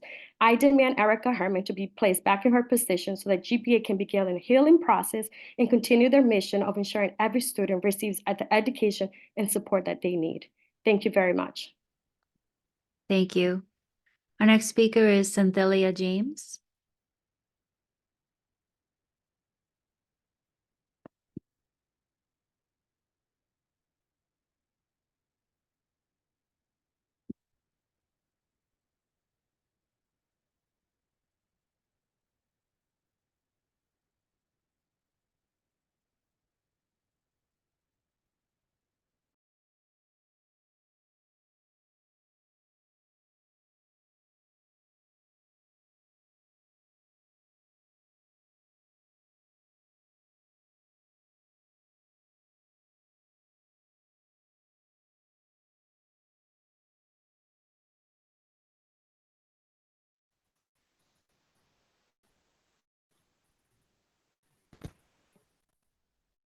Good evening.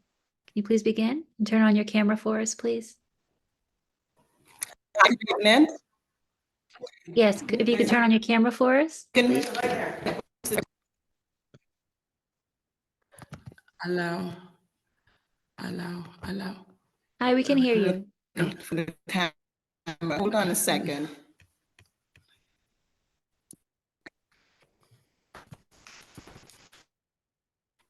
Great, thank you. Before I begin, I have Ashley, they're waiting the prompt. Just want to know they're waiting to speak all. Thank you. James. Sorry, we're having trouble hearing you. Sorry, Cynthia, I'm sorry, there's a really bad connection. Could you please try to log back in? I'm sorry, it's frozen. Please try again to reconnect from maybe a different area. Our next speaker is Michael Kozu. I apologize, there was a typo earlier. Michael. Let me give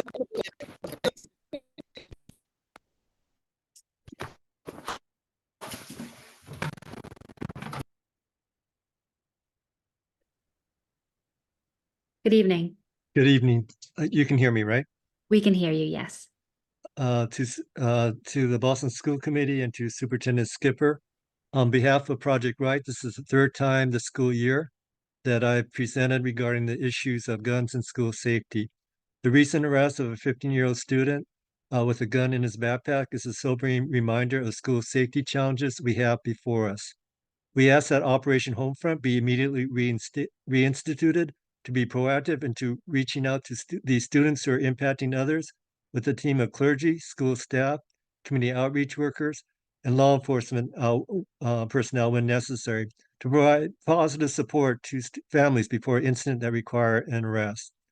We are clearly working together in addressing school safety, and we acknowledge your team in providing support.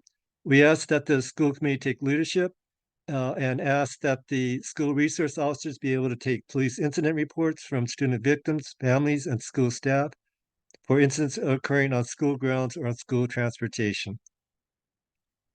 Victims should not have to go to police district stations to file complaints. It's an additional roadblock to addressing their concerns. We need all parties, but especially the school department, to finalize and sign the memorandum agreement to be improving communication between law enforcement bodies, the school department, the city.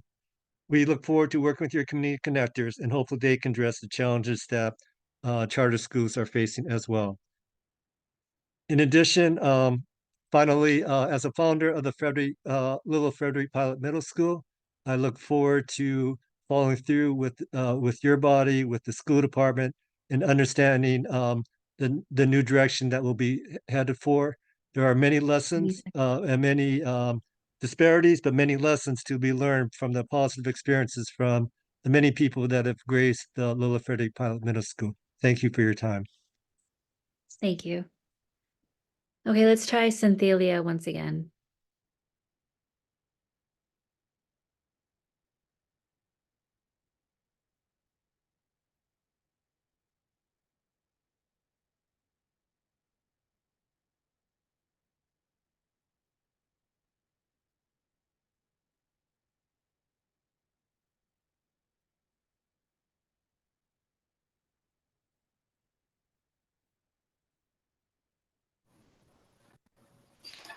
Okay, as everybody here. Yes, there you go. Hi, good evening. Oh. Cynthia, I'm sorry, we can't hear you. The audio is not working.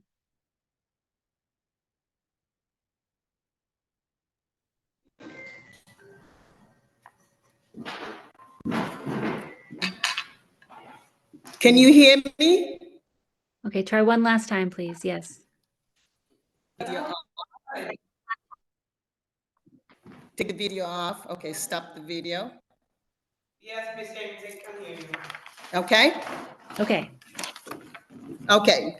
I don't know if you heard this before, but Ashley, narrator, and Sophia is waiting to speak.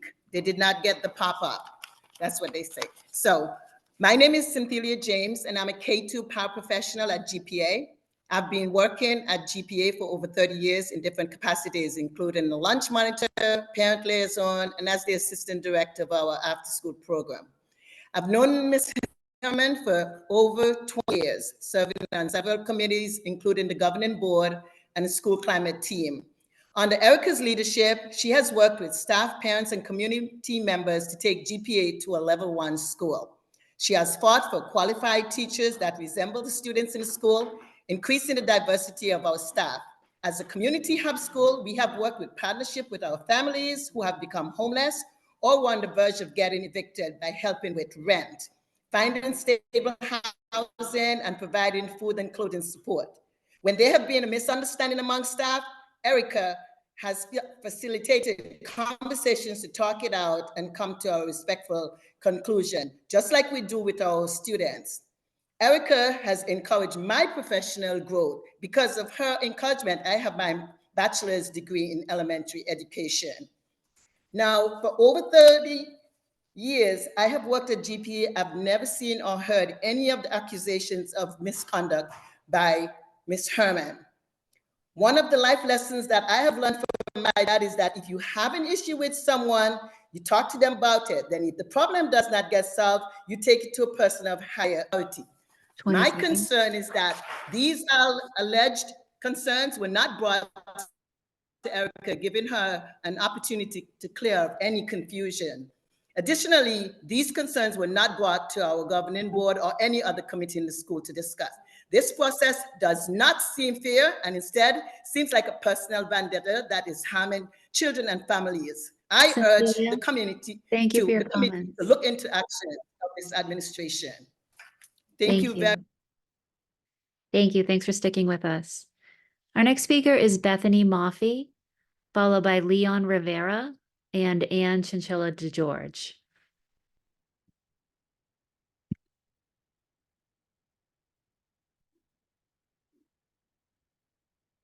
Hello. Hi, good evening. Can you hear me? Yes, we can. Okay, good. Thank you everyone for allowing us this time to testify. Here again, testifying in despair once again. This time it's about the closure of existing 7th grades in 2024. My daughter attends the 6th grade at Haley Pilot School. Last year in 5th grade, we moved her from the Henderson Inclusion School, where she had been since K0, amid concerns of violence and incompetent leadership. And we specifically chose Haley because it is a full inclusion school and because it was a K through 8 and should only have one more transition to high school. On November 8th, 6th grade families were notified that the 7th grade, but not the 8th grade, would be closed in 2024, leaving us 3 months to get a list of schools, research those schools, tour the schools, and select an appropriate placement for our students. Some students, like ours, who require very specific placements. When we expressed that we were blindsided by this news, we were assured that there had been many, many community meetings, and there were a lot of community meetings, but all of those meetings, which my husband and I attended, were around the merger of schools in Roslindale. None of them discussed closure of classrooms. We were also assured that this had been in the works for quite a while. Well, why then were 6th grade families only given 3 months notice to get a list of schools, research, tour, and select appropriate placements for our students, and do this during the holiday season?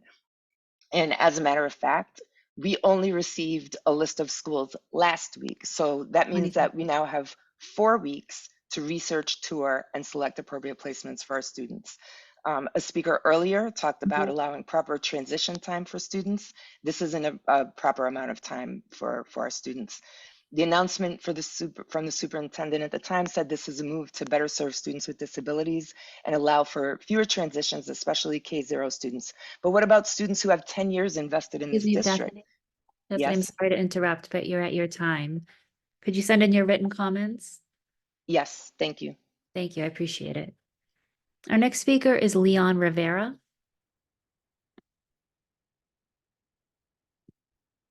Leon's not signed into the meeting. So let's try Ann Chinchilla DeGeorge.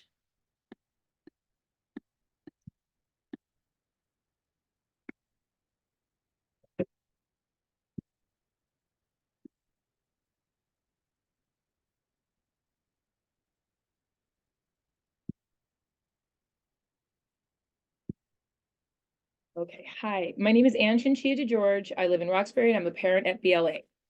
Dear school committee and Superintendent Skipper, time and time again, you claim that family engagement is a priority and claim to believe in support the school-based management shared decision-making model. Your circulars, bylaws, and documents support and/or require family participation. Yet you have known and allowed leaders like Gavin Smith at BLA to boldly dismiss and ignore your circulars. as well as shared decision-making. I alerted you to the Title I funding federal mandates at the start of the year, yet you have done nothing to enforce the requirements, putting our Title I funding at risk of being revoked for non-compliance. The truth is, talk is cheap and actions show that BPS does not support family engagement, does not practice nor require shared decision-making, and does not expect school leaders to follow the superintendent's orders.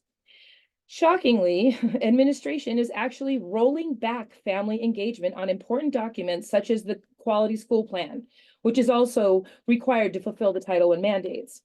When can we start being honest about what's really happening in BPS, like the active dismantling of structures that include family participation and any empowerment it may bring, the collective dismissal of shared decision-making? When does BPS get held accountable? To make things worse, the protocols we're told to follow with complaints do not work.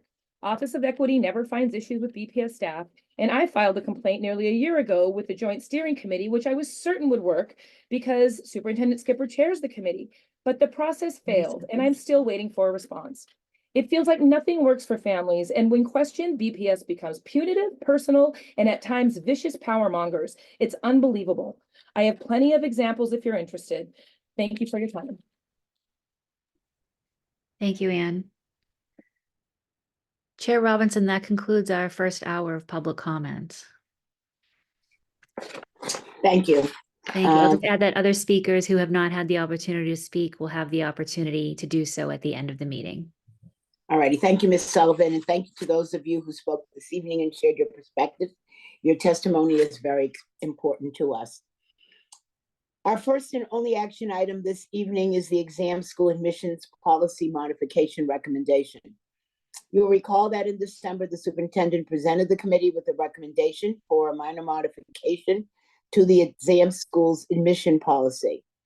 The memo and the draft policy are posted on the committee's webpage under the January 10th meeting link.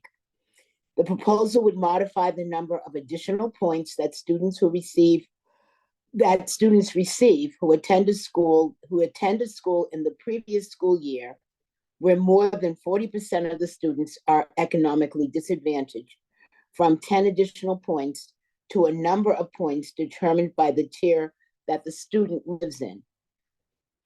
For the school year 24-25 admission cycle, the number of additional points by tier will be determined by using the average composite scores from the 2023-24 admission cycle.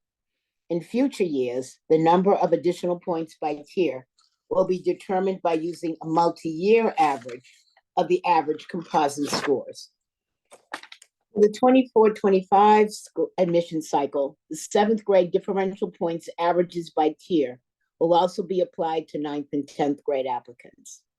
I want to thank the superintendent and her team for digging into this issue at the committee's request and bringing the committee a recommendation grounded in data that fully maintains the spirit of the policy, recognizing the impact that a student's socioeconomic background has on their educational opportunities and leveling the playing field between students from different tiers. I'll now turn it over to the superintendent for final comments. Thank you, Chair. So tonight we are bringing forth to you a minor adjustment to the exam school's admissions policy.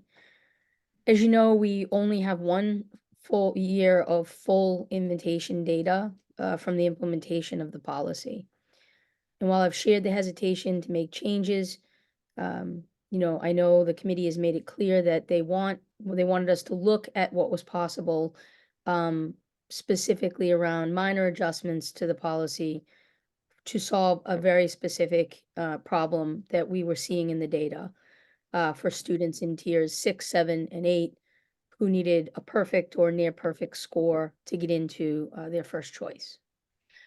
After the last admission cycle, it became clear that the award of 10 additional points was leading to a situation that made it mathematically impossible for a small number of students to receive an invitation to their first choice school, even if they had that perfect score. These students, excuse me, would have had to receive a composite score of more than 100, which is not possible. This is not a substantial change that we're proposing and does not alter, most importantly, the intent of the policy, which was increasing socioeconomic diversity at the 3 BPS exam schools, Boston Latin School, Boston Latin Academy, and the O'Brien School of Math and Science. The current policy awards 10 extra points to students attending schools with more than 40% of their students identified as economically disadvantaged. We've analyzed this year's data to find a solution to this specific issue. During that analysis, it became clear that the 10-point provision does not capture the difference in scores for students attending Title I and non-Title I schools, and that's that 40% cutoff.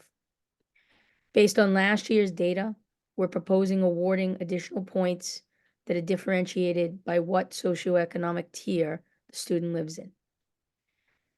To be clear, this change would not affect the 15 additional points currently awarded to students who are experiencing homelessness in the care of the Department of Children and Families or living in Boston Housing Authority-owned housing.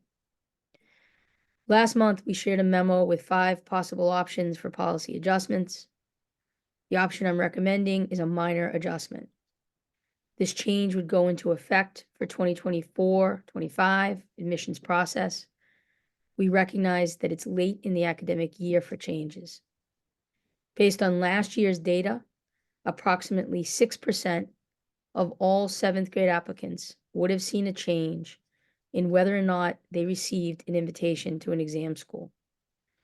We looked for a narrow tweak to the policy that could fix this problem and ensure that all students, no matter what socioeconomic tier of Boston you live in, and no matter what school you attend, have the chance of receiving an invitation to all schools. I understand that some families feel that there are just not enough high quality seats. I want to emphasize the incredible work of our high school leaders and teachers that they're doing across the district to create exciting, challenging academic opportunities for all our students. I recently visited the new Josiah Quincy Upper High School, which is being built, which offers an outstanding IB program. Last night, EMK, BCLA McCormick, and Charlestown High were all mentioned for deep investments in early college and career work with partners. These are just a few examples of high quality and excitement that exists in our high schools around the district. In terms of the policy, again, I'd like to reemphasize the importance of having several years of data that's consistent to make anything other than a minor modification to the policy this year. Any additional changes to the policy will need additional years of data to fully understand the impact and ensure that the policy meets our intended goals. I will now turn it back to you, Madam Chair, and I know that Ms. Hogan is on for questions as well. Thank you, Superintendent. I'll now open it up to the committee for questions and comments.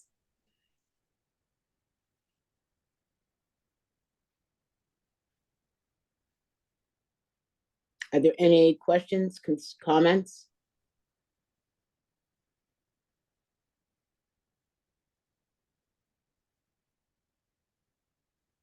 Mr. Cardet Hernandez? I was waiting for other folks to go if they have. Sorry, I was just adjusting my hat. Okay.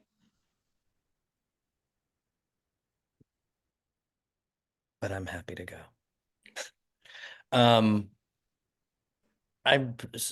like struggling with how to feel about the situation, mostly because I think it's like slightly textbook that we're here and we're hearing from families like this feels really late. And we raised concerns on this, but I raised concerns that if we waited, this would be exactly the conversation we'd be having.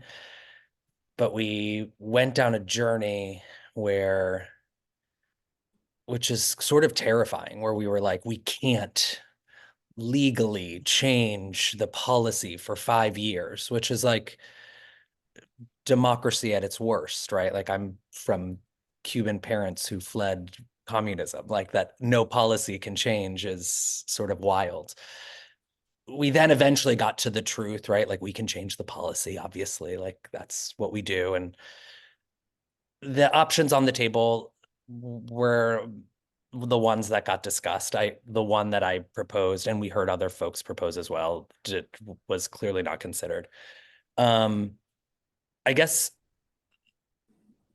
two things. I think I'm like so lost in what to do on this vote, but I guess two things. One, and I'm not even sure I'm being really transparent. I don't trust that many things that we say we'll do later, we actually do. And so I hope we can change that. But I hope two things are true here. One is that there is a continued evaluation of some of the other suggestions that have come forward around the potential policy change, including identifying ways to make sure that economically disadvantaged students at schools that do not have higher concentrations of economically disadvantaged students still receive that type of credit to their composite score. I think the second is this analysis of the tiers. 7 is big. We have cities that are much larger, like Chicago, who do tiered systems and have less tiers. And an analysis of that. I don't think it is worth waiting 5 years. And I don't think people want us to wait 5 years. I think people actually want this to be something that is in constant conversation until we have more families in the system who feel really confident in their options. And I'm with you, Superintendent. There are great options in the system. I don't think it's just bad PR. I think we have to take ownership over that. That's also how we personally share information. It's not just like the Globe does us dirty. It's like we don't even have a directory for families to go to. There is not an easy tool to navigate and know what AP classes exist. So for a parent, there are some things that we know to be true. Like we know what's on the menu at these schools. And so people want them and they're fighting for them. And we've said here that we won't grow them, even though we have space. We've said here that we wouldn't consider different alternatives to making sure that there were more opportunities for economically disadvantaged kids who don't go to Title I schools to get in. We're sort of here, and it feels sort of like with little fanfare. And I think little excitement, it's a tweak. I think it makes sure, which is a good thing, that kids who have perfect scores get in, or who have scores that are more than perfect can get in. But I hope that it is a conversation that continues, whether that is like, how do we expand these seats? Because we're a supply demand system and it sounds like there's a lot of demand for these types of schools. And so like, that's just sort of the business we're in. And if not, then how do we make sure that there's a real equitable access that doesn't pit people who live across the street from each other, but does the intention of the policy, which is like focus on folks who are living in poverty having better access to these schools. And then the last thing I'll say is possibly do the thing that I suspect no one wants to do, which is actually give points to schools that we think are not serving kids well, and that we have to name publicly that there are actual schools that we think deserve additional bonus points because those students are getting subpar educations. And I think like all of that has to be in the conversation. It can't just be like, I don't want to touch it anymore. There's an urgency for families. And I think it deserves to be urgent, even if it's uncomfortable and annoying. And you're right, there's a whole other system that we have to deal with. But like, this is part of dealing with that system, you know? I'm not saying anything, except I have lost a lot of trust in our process as a result of this. I've shared this with other members, months and months of asking for a conversation to be here after all of the webinars have been done about the admissions process, to be like, okay, now we have something. Just feels sort of like frustrating, but we're here, and it's something that will ensure that a kid with a perfect score can get into the school. And I think that is at its core. If I'm reading this correctly, and please someone tell me if I'm wrong, I think that's at the core what we're solving for, is the perfect score and the student who has more than a perfect score being able to get in. But we're not really solving for much else. Right. Correct. Thank you. Others?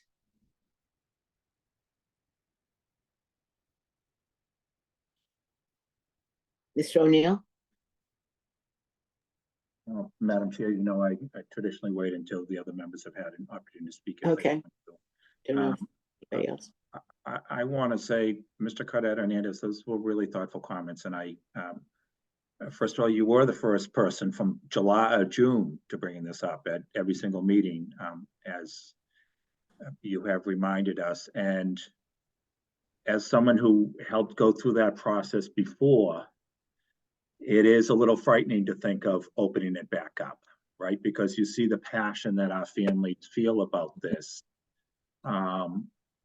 And I've heard the superintendent, if she wants data, you know, multiple years of data before making big changes. I think you raised some really good points that should be looked at. And we should probably think about what the process would be to make sure, you know, whether it's a superintendent have a group advisor or something like that, about what's the data needed, what's the game plan on it. I think there's something there. On this, I do agree, it is a tweak, it is small. To me, I view this change as it is taking what was a hypothetical number, which was the 10 points, and substituting real data.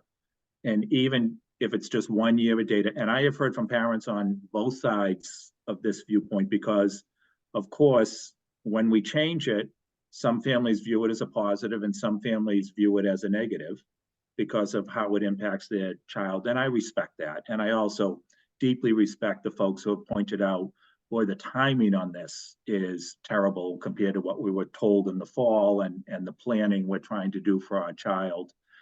My viewpoint is when we have that data of what the real data is, of what the difference is in the total composite score between Title I and non-Title I schools per tier, I feel we have an obligation to use that. And we are substituting what was a hypothetical number to a real number. And all this is doing, in my view, is leveling the playing field for students within a tier. So as you said, Mr. Cadet Hernandez, those who has a perfect score now actually have a chance to get in where they were being blocked before. And so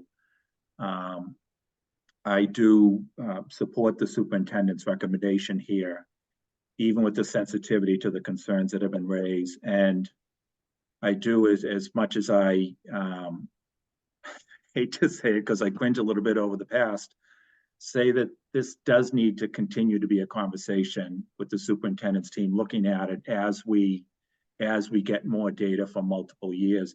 Even as the chair has continuously said, we spend so much time on exam schools, which are 3 schools in our entire system. It is the focal point for many of our parents and families, and for our students to aim for, as we heard from some students tonight. Like, I learned in 2nd grade about exam schools and I aim for that, right? That when a student says that says something. I'm very respectful of the superintendent saying, I want more analysis for bigger change. I think we need to think about what the process would be on those other points, even as I support this modification tonight. Thank you, Madam Chair. Thank you. Superintendent? Thank you, Madam Chair. So first, I do want to say, Member Cadet Hernandez, that as I've said in the last several meetings, we are making a commitment to continue to look at what these options are, including exploring and continuing to explore what you put on the table around being able to go to the student level. Both that, I think some of the other options such as the 80-20, these were ones that we just did not feel with 1 year of data and the limited time that would have a significant impact on the way the policy is implemented, that we could do that this year. But we did commit that, right away, as this is being implemented, if it is voted on positively, that we would then start the work on looking at what are the other options that the committee explored and those that have been offered since. So I've said that publicly, we commit to that. We will work on that internally with that, in particularly to yours, which was around the individual student component. We're continuing to see how we could do that with also ensuring that we are not by the potential of requiring documentation or asking for more information, thereby unintentionally excluding students who right now are accounted for in our Title I schools. So there's more to come on that, and you have my assurance that we are taking each of those suggestions seriously, as well as the options that were ruled out in the past. Thank you. You're welcome. Mr. Tran? Thank you. First of all, I would like to recognize that Member Garnet Hernandez has shown to me a very, very committed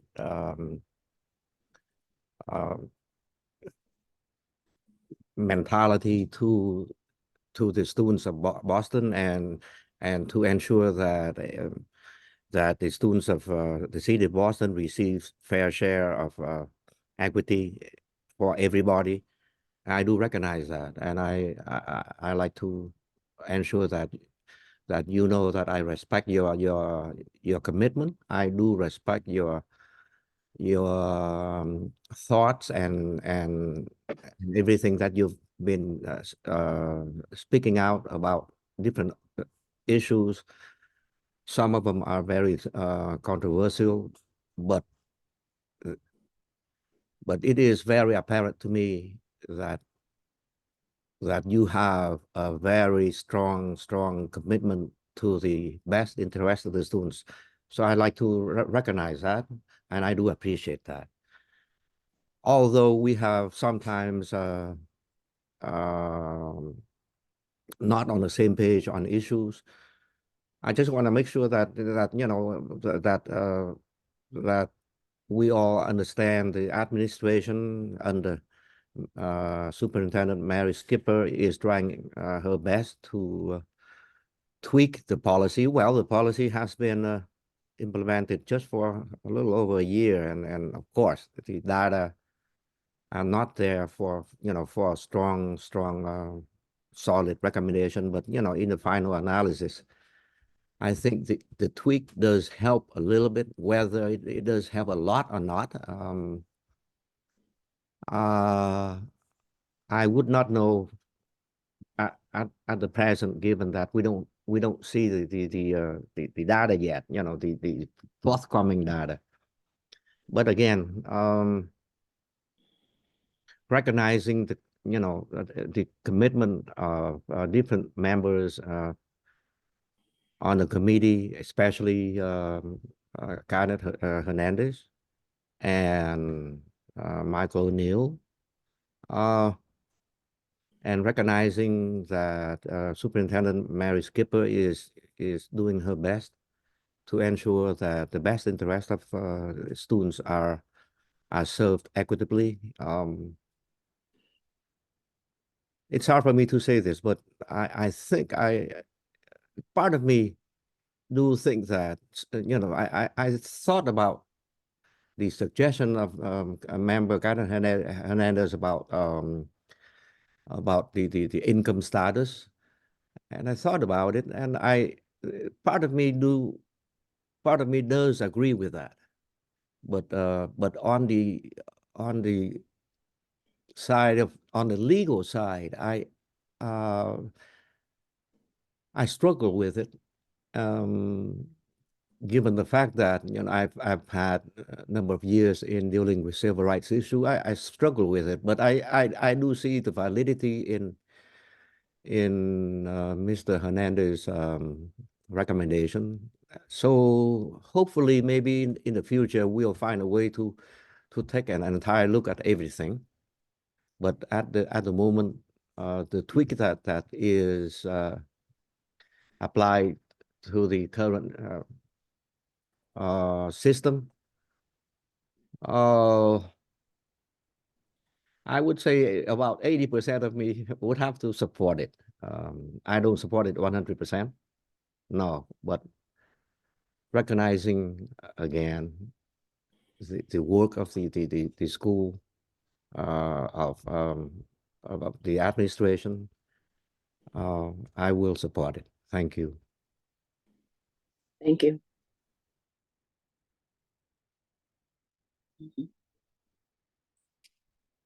Ms. Lima Barbosa, excuse me. Thank you, Chair. Thank you, Superintendent, and of course, your team. It has been a really long conversation. So I'm very empathetic with folks that are frustrated, from the families, from my colleagues in the committee, that we're once again having, this conversation about having more conversations in the future. So I think it's just, this needs to be top priority when we do come back to review it again, that we can come back saying how we've tried to incorporate some of the suggestions that have been offered not only by committee members, but of course by the community.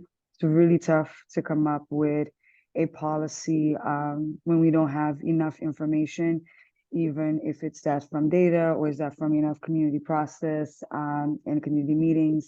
But I think operationally, a lot of the suggestions that were given, it's going to take time. I wasn't expecting, to be completely honest, to come back after December meeting, that the district would be able to present something holistic, given that what you all have been asking is not about just more time, but really needing more information. So my hope is that if we have to have this conversation again, it's not so much of a conversation, but it's getting, to the end of the line. We're heading in the right direction, but we have to definitely find the best solution that incorporates every family's, situation, and that we're not harming, regardless of, what their socioeconomic is, whatever their background is, but that they can see that the district is doing all that you can. And, we don't want to rush the process, but it has been an ongoing conversation. But I'm in full support of, this step, but definitely, I'm with the rest of the team of making sure this continues to be a top priority. Thank you.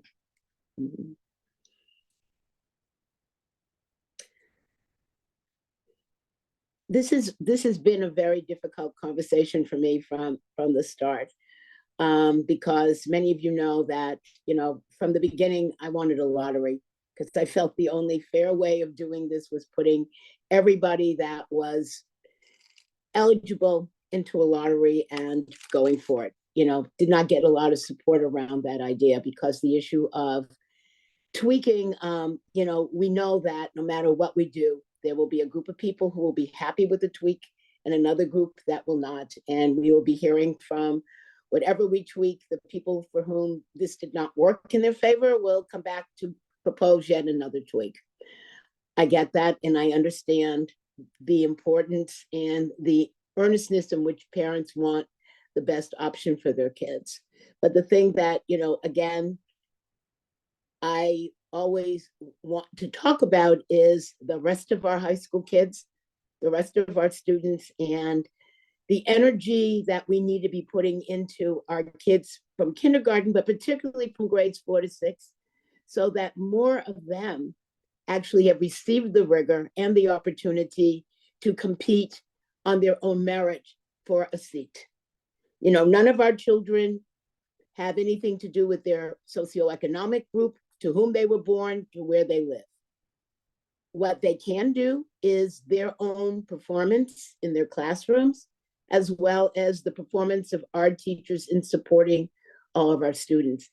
And I want us to be spending as much energy and focus on improving those outcomes and experiences from all of our kids as we do for the kids that families we continue to hear from with regard to the exam schools. They are 3 out of 30 plus high schools, and we have to also be the ones who are talking about the virtues and the experiences and the outcomes of those high schools, and making sure we are investing strongly in them, so parents do feel they have a wider variety of choices versus 3 things that they have heard about or are desirous of.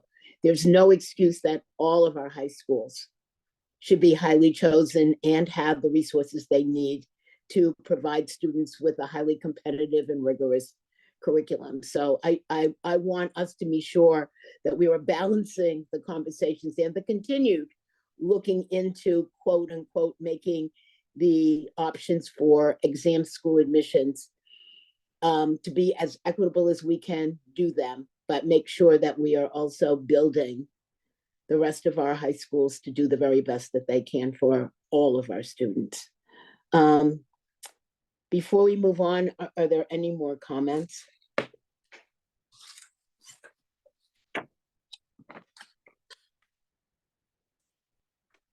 All right, thank you. If there's no further discussion, I'll now entertain a motion to approve superintendent's exam school admission policy modification recommendation as presented. Is there a motion?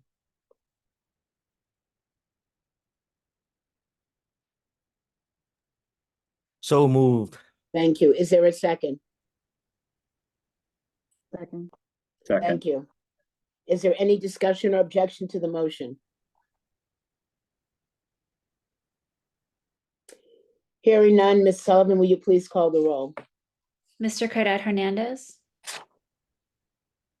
Yeah. Ms. Lima Barbosa, Yes. Mr. Tran,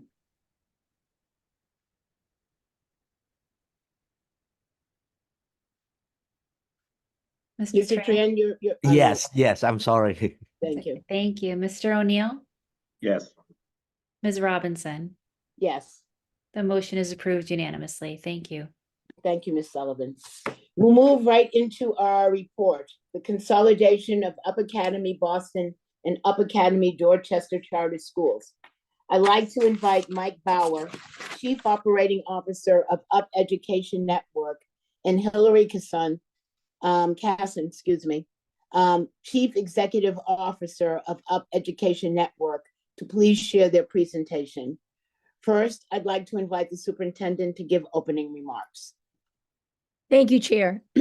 So shortly you'll hear, as Chair indicated, from two individuals that we work with quite a bit at the Up Education Network, Chief Executive Officer Hillary Casson and Chief Operating Officer Mike Bauer. And this is regarding the proposed consolidation of Up Academy Boston and Up Academy Dorchester charters, which are both Horace Mann charters. The amendment would allow the two charters to be consolidated into one. Over the last several years, Up Academy Boston, which is located in South Boston and serves grades 6 to 8, they're experienced a decline in enrollment. Due to next year's enrollment projections, the Up Education Network has decided the school is no longer financially sustainable. In collaboration with BPS, they are proposing the consolidation of Up Academy Boston into Up Academy Dorchester, which serves pre-K through 8. This change would bring the schools under one charter. If passed, there would be one school operating at the Dorchester location that they currently use, 35 Westville Street in Dorchester. This change will accomplish a few things. It'll address the enrollment issue. It will more closely align Up to the district's grade configurations of pre-K to 6 and 7-12, and it'll make Up consistent with BPS's decisions to eliminate standalone middle schools. This charter amendment requires the approval of several entities: the Charter's Board of Trustees, the BTU, this committee, and finally the Board of Elementary and Secondary Education. This amendment is in the best interest of the Up community and will allow them to provide an improved experience for their students and families. And so with that, I will happily turn it over to Hillary and Mike. I just want to say thank you very much for the work, the collaboration, and the thinking that we do together on a regular basis. Hi, all. First of all, I'm Hillary Casson, CEO at Up, and I just want to thank the committee for having us tonight. I know it's a long day and really appreciate you taking the time to hear from us. And the sentiments are very much shared. Superintendent Skipper, we have really been so grateful for your collaboration, and your team has been immensely helpful as we've navigated this process, and the way that our school community is moving through it is indicative of the support that we've had from BPS, so thank you. So I'll share some information that really echoes what Superintendent Skipper has shared with y'all, and then if there are any questions, happy to engage in those. So over the past 7 years, like you heard, enrollment has been declining steadily. And this is for a number of factors, which you can see here: changing demographics, enrollment declines overall, and the shift in structure. Our enrollment is projected at 130 next year. And what we're really proud of what goes on within the school building, that enrollment is not sustainable to be able to offer a strong experience for those students and families at the Up Academy Boston campus. In facing this, we looked into a number of options. We explored all 4 of these things, and we found that options 1 and 2, moving the school to a new site and shifting structure, and just moving the school to a new site and keeping structure, were not viable, because we want to ensure that any change that we move forward with is done in partnership with the district in a way that makes sense for everyone. So that brought us to options 3 and 4: merge into UAD through a consolidation of the charters, as Superintendent Skipper named, or close UAB. And in examining those 2 more viable options, we established a list of pros and cons. And what was our North Star throughout the entirety of the process is what is going to be the best experience for students and families. And one thing that we would be able to do with the consolidation being approved is that we would be able to offer an automatic seat for students and families who attend UAB to go to UAD should they so choose. And that to us is really meaningful, as it gave them an option if they would like it. So to speak to the process a little bit, there are a number of things that have been done already. Like was named, we partnered extensively with BPS and also DESE on thinking through options for Up Academy Boston. And we looked into all of the different requirements that would be needed to execute on either the closure or the merge. And then as we proceeded with the, consolidation, we dug deeper into those requirements.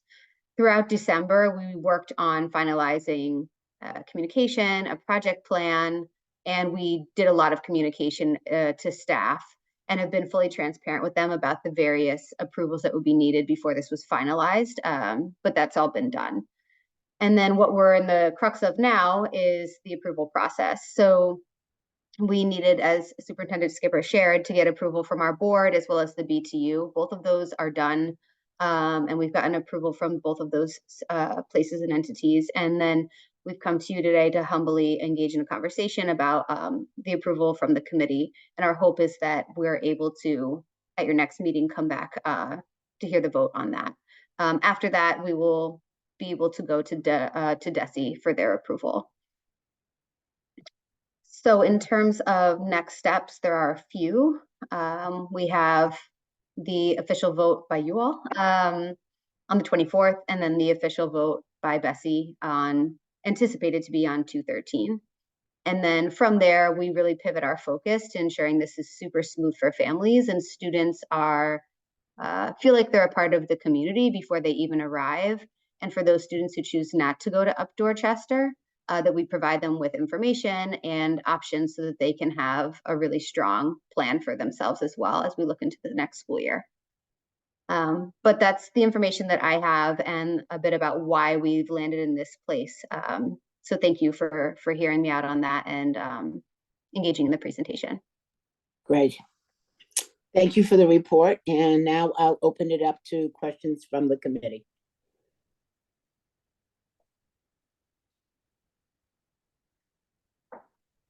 Chair, can I go? Yes, Ms. Lima Barbosa. Thank you.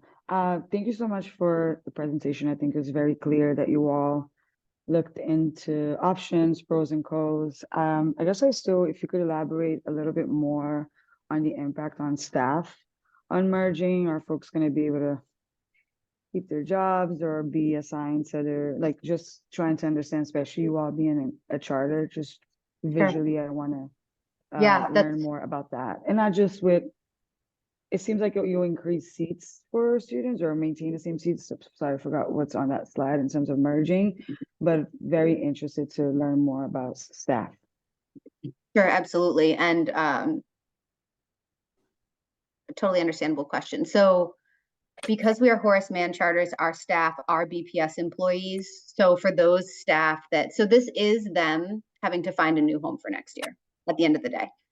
However, and anyone else like Superintendent Skipper or Mike jump in, but for our staff who are BTU members, if they have permanent status, they will have the rights that a permanent staff member would have. So they'll be able to be accessed and, you know, go into the pool and get another job somewhere in the district. You know, that exact scenario doesn't match everyone's case. Like we have guild members, we have those that are non-unionized. So everyone's in a different place there. We will have some openings at some of at our Up Holland campus, which is one of our other schools, and then also at our Up Dorchester campus with this slight boost in enrollment at Up Dorchester. So we're hoping to retain as many staff as we can. But for the staff that we can't retain, they will essentially experience what other BPS school staff members have experienced when there's a school closure. I will say one other thing, which is that, you know, the leaders at Up Boston have done a tremendous job, like hosting hiring fairs, and BPS has been a really strong partner in that. We just had one on the 5th, and they attended as a table to work with staff, and OHC has come and done office hours. So like they've been really involved in the process, but that's the shorter answer is that it'll be similar to any other BPS school closure. Just a quick follow-up, so I see that you want to add on just in case you could include this too in your answer. What about the leadership in terms of the principal? Is it going to be like a situation, or are those decisions that also have to be made?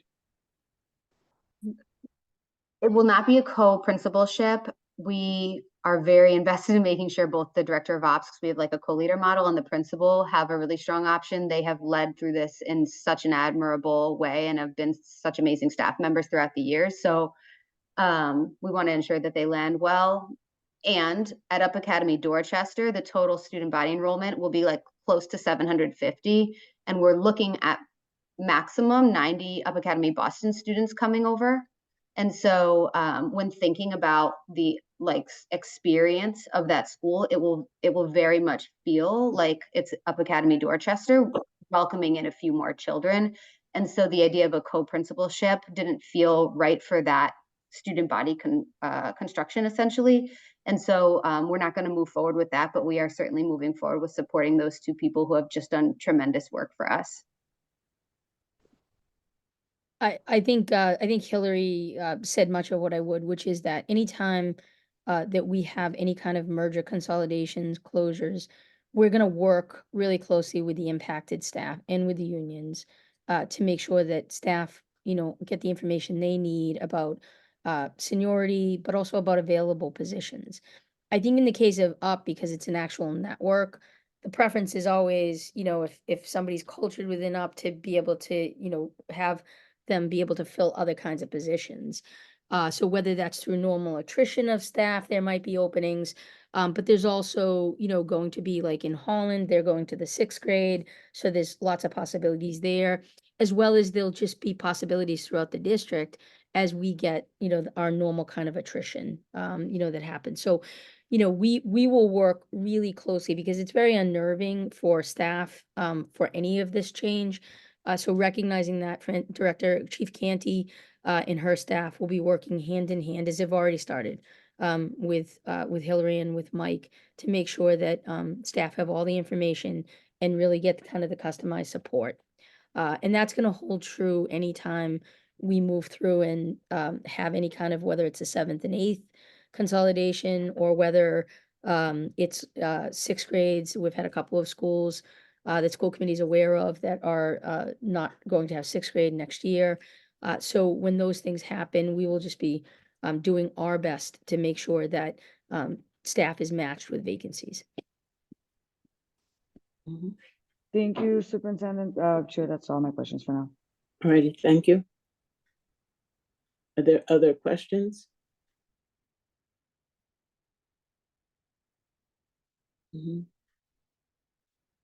I just have a quick question. What has been the reaction of families thus far to the announcement, and what are you getting your sense about family plans or concerns? Families have been very understanding and have responded very calmly to be honest. And, you know, so that was something that we were unsure of how the families would respond because a school is a home. I do think that they are excited about the possibility of the Up Academy Dorchester seat being available for their student. Given the size, I was able to call every 6th grade family and ask them just like how they're doing and how they're receiving this. And they're like, if we end up being able to go to Up Academy Dorchester, that sounds good. In fact, for a lot of them, it's closer to their home. There have been a few families here and there, like one family that I spoke to is in East Boston, and they're like, that's too far for us. And so then, you know, I was dialoguing with them about options that they have. And then the other main group of concerns has been Up Academy Boston has a more robust special ed program. And so the other main concern is saying, like, will my student have the supports that they have at Up Boston and at Up Dorchester? And we've been able to assure them that, like, yes, we will certainly staff to meet and exceed whatever your students' needs are. But those have been the two main camps. I think familiarity with Up has been helpful since a lot of the families at Up Boston came from Up Holland, that they're like, we know you all. So that's been helpful.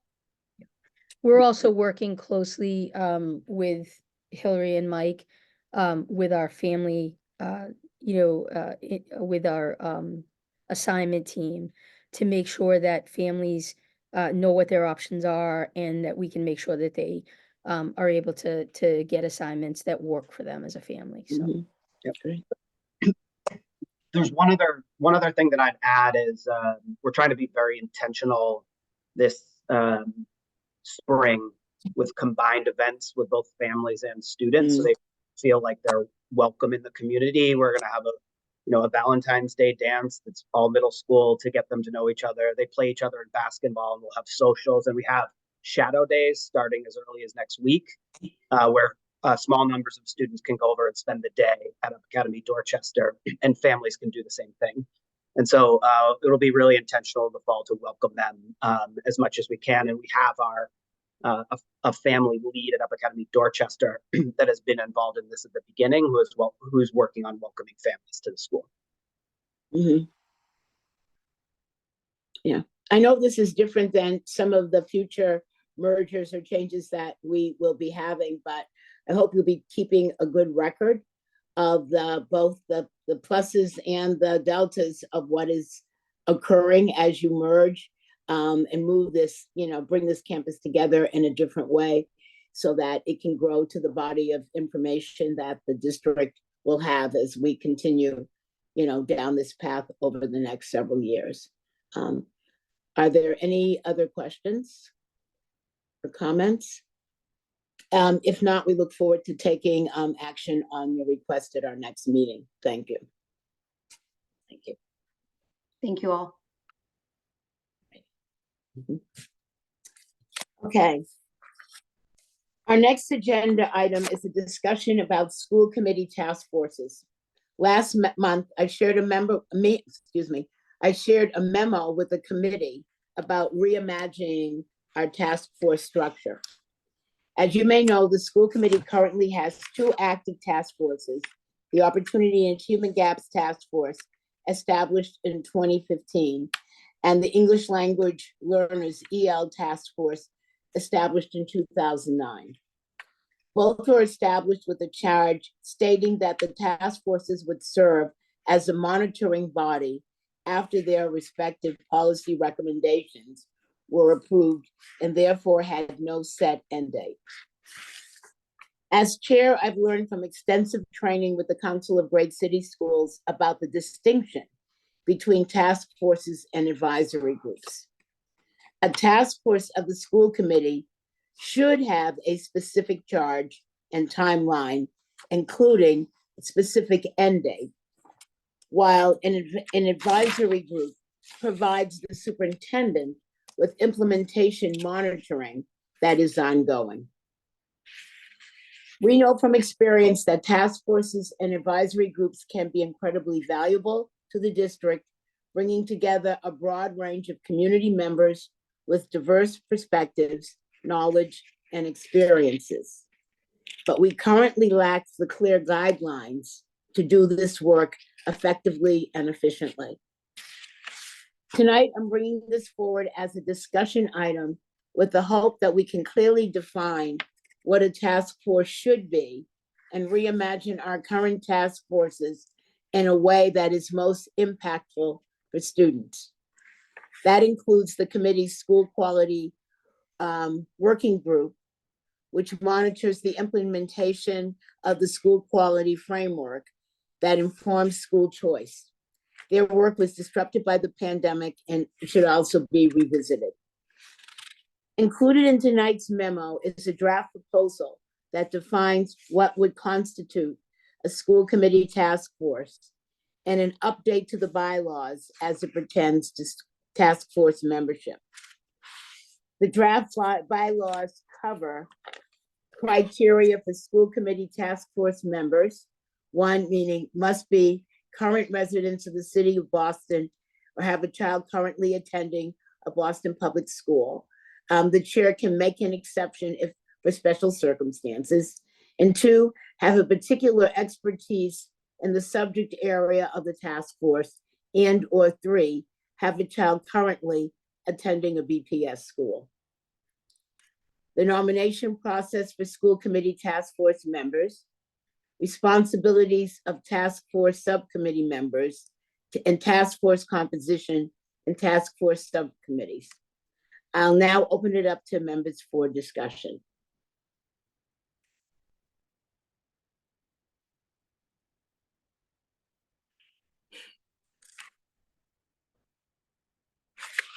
Have people had a chance to read through the recommendations? Do you have any questions, concerns, things that you would like to see changed or included that are not? Chair, I had a chance to review it. I think the only question I had on, just opening it up for myself, in 1 second, was one of the requirements. I don't know if it's a typo or there's a reason why it sounds like it's there twice regarding having a child at BPS. So I don't know if that was a typo, but I just wanted to bring that up. Yeah. Okay. I would, yeah, just pay attention there if anything. But Yeah. if, other than that, I think it's clear. I think the requirements are pretty fair, and the nomination process and how it gets to us to make the decision sounds like we're following best practices here. I think, as always, it's just how is the information is going to be accessible to the public, so they know that, you know, this opportunity is available. Because the same way that we are asking the district to do some sort of community process or community engagement, these are, you know, important roles, and there is a lot of talent in Boston, but sometimes it's just not reaching to them because they might not necessarily have the social capital with the district or the mayor's office, et cetera, et cetera. So that would be the only thing that I will catch. I'll ask questions not only for the committee, but just overall is how we're making the information available, that these opportunities are out there. Yeah. That is a good question. I know in the past, originally the members for task forces were chosen in collaboration with the chair. There were recommendations that the chair, co-chairs, chair and vice chair of the committee would have brought together, would have elicited from the general public to get a good sense around people who could bring expertise to the particular issue that was being charged. But what we have not had is term limits, you know, definitions of beginning and ending of the work. We've had people who have served on task forces for a number of years. We've not had things like attendance requirements, because sometimes we have members who don't show up for months at a time to meetings, et cetera. So the issue of wanting to clarify this work and to make the work more focused with a particular set of, you know, outcomes for the various tasks will help us to utilize members' times more effectively and have people feel that their work has, you know, much more of a focus to it. We're also looking into, you know, a short application so that we can gather some information and around both the skill set and the interest that potential members would bring, so that it's clear about the work that needs to be done. Thank Yes. you. I just have a follow-up, sorry. Right. Mhm. Just like we sort of had required our students or potential students for Madison Park, the option of submitting different ways of like their applications. So Mhm. it's not just answering questions in writing, or there's an Mhm. opportunity for, you know, interview, but or even submitting like a video or Video. stuff like that. I think Mhm. I just want to honor that everybody has different ways of showcasing Mhm. their skill sets, and we are trying to find diverse voice anyways within whatever the issue, Mhm. topic, prompt is. So just wanted to Mhm. offer that idea as Yeah, well. no, I would think we certainly could be start, open to. just start Yeah. setting precedent as we're expectations that we're putting on students. I think there's some of them that are best practices also for the adults. Yeah, thank you. Mr. Cardet Hernandez? Yeah, I was just reading, just to clarify, like in section 4, the responsibilities, is it section 4 that I was looking at? Sorry.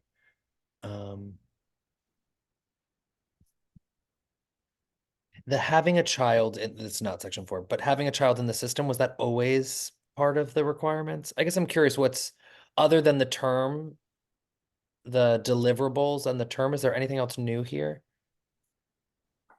No, I think more just making it more explicit. Cool.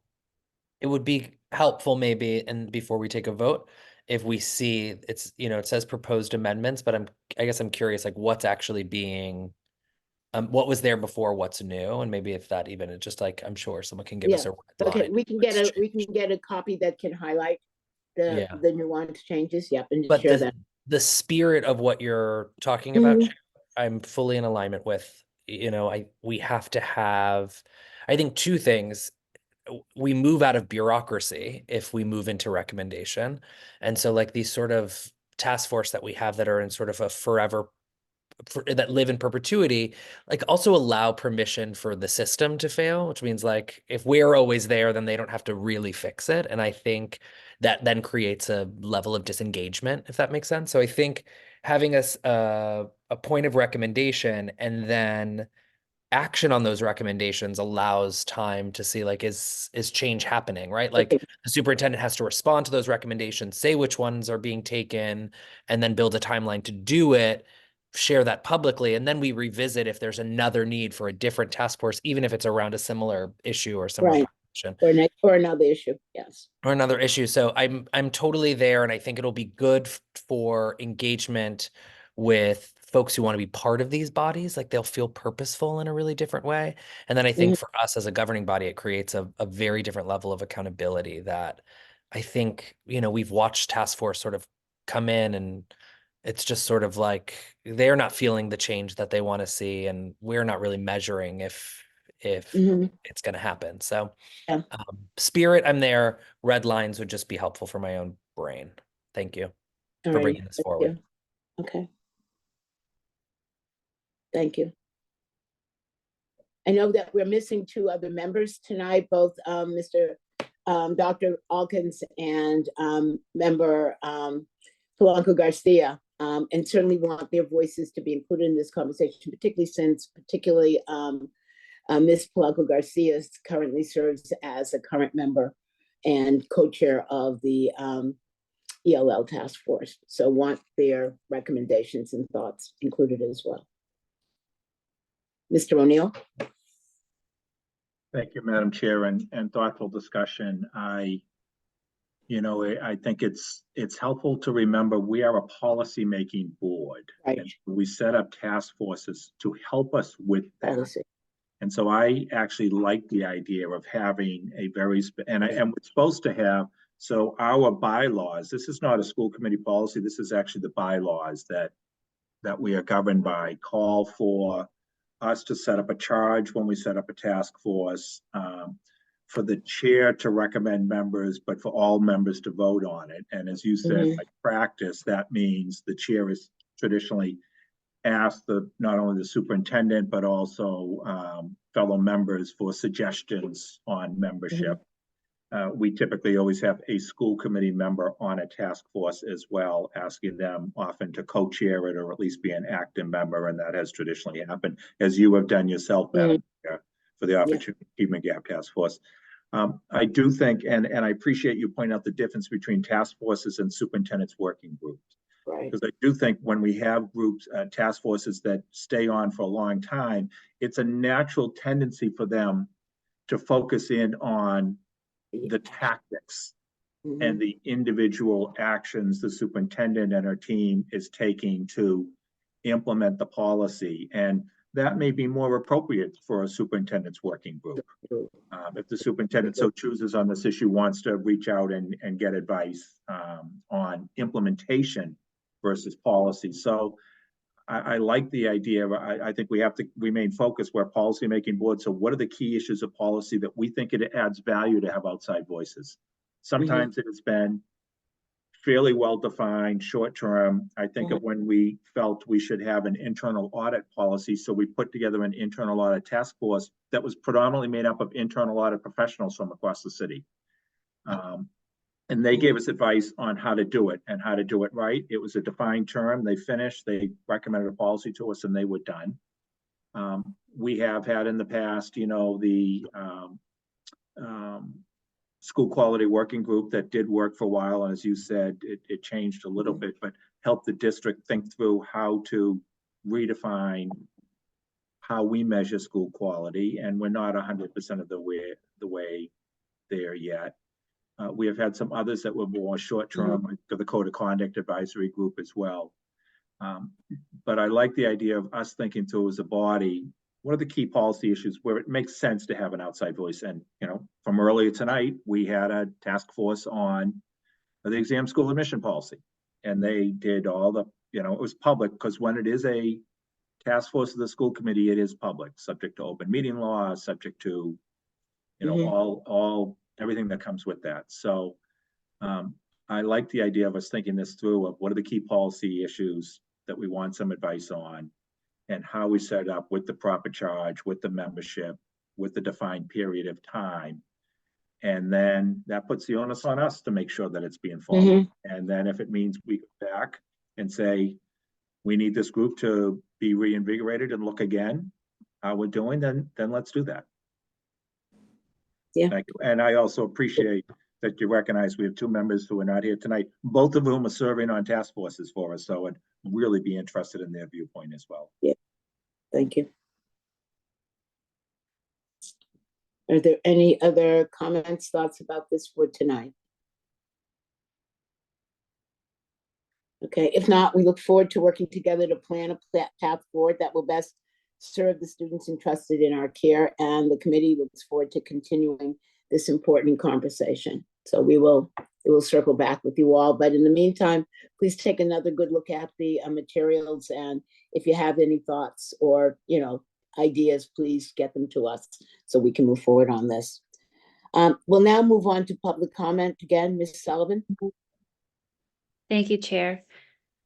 We'll now continue with public testimony. Please make sure you're signed into Zoom with the same name that you used to sign up for public comment, and be prepared to unmute yourself and turn on your camera when it's your turn to testify. Please raise your hand virtually when I call your name. Soledad Vera, Jake Dempsey, Suleika Soto, Cynthia Kriegman, and Lisa Jean Graff. Please raise your hands virtually.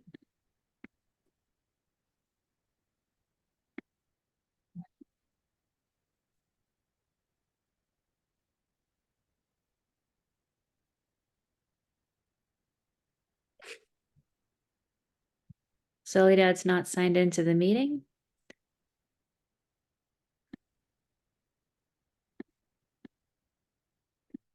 So our next speaker will be Jake Dempsey.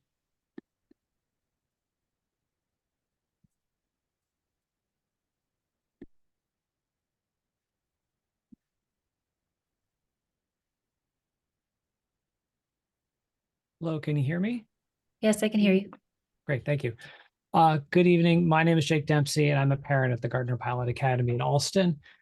When I last spoke at the committee meeting, I hope the strength of my emotion conveyed and underscored how the actions of the district had broken my trust and faith in the district. And since then, little has been done to rebuild that trust. It has been 6 weeks since Principal Herman was removed from the Gardner and caused significant stress and confusion for students and families at the school. We have been told that our principal has not been removed, but is only on leave pending an investigation into reporting of bullying. But we're not allowed to know the details of the incidents in question. It's implied that this is a formal procedure, but severity of the action and the chaos it has caused implies something much more serious. We parents are asked to trust that the district is taking appropriate action, but the district historically has given us little reason to trust.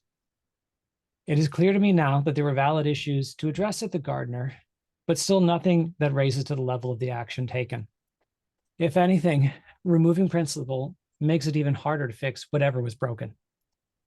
The distrust between staff, between parents and staff, and should Principal Herman come back, there will be even greater concerns to address than there were before she left. The ways forward in our community are unclear, and I can't see many good outcomes. There are only opportunities to limit damage. Now, as the governing board scrambles to handle a difficult budget season, we are shorthanded and doing our best again to limit the damage and preserve what we can at the Gardner. This is what is left in the wake of the actions of the district. It is a broken trust, and I really hope that some better way forward can be found, but I'm really not sure what that is. Thank you. Thank you. Our next speaker is Suleika Soto.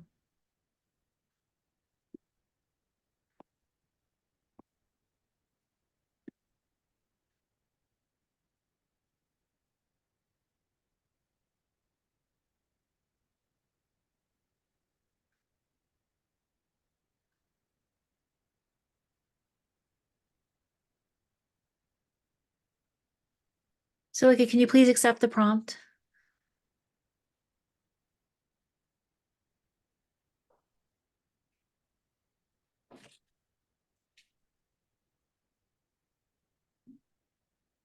Okay, she's not accepting. Our next speaker will be Lisa Jean Graff.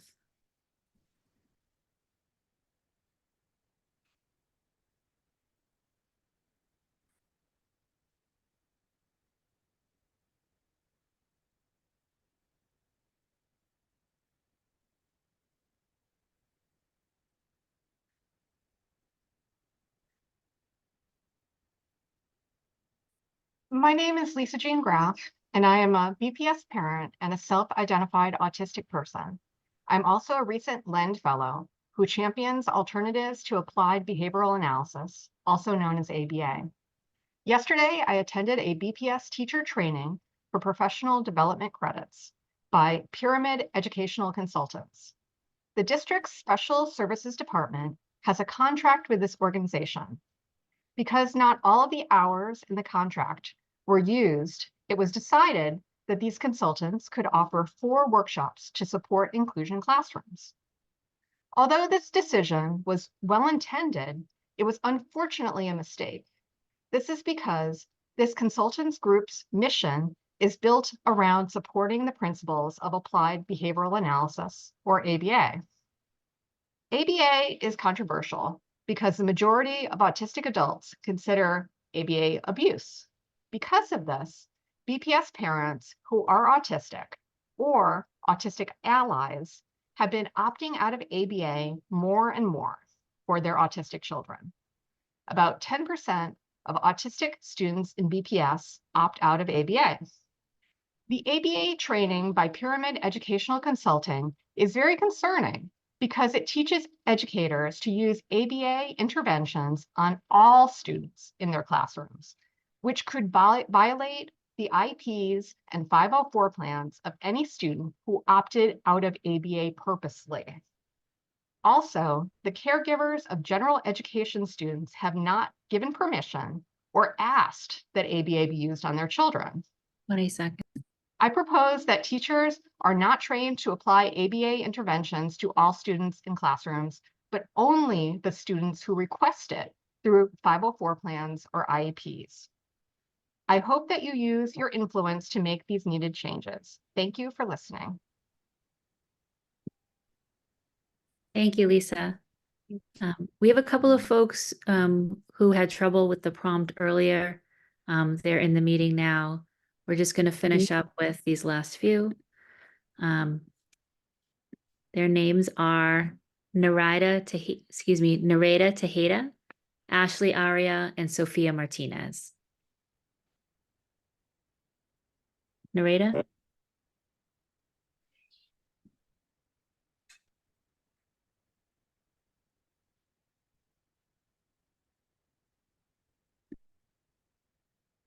Can you please accept the prompt?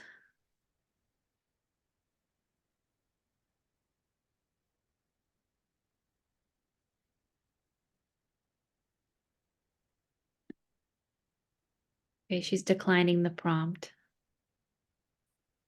Is Ashley in the meeting?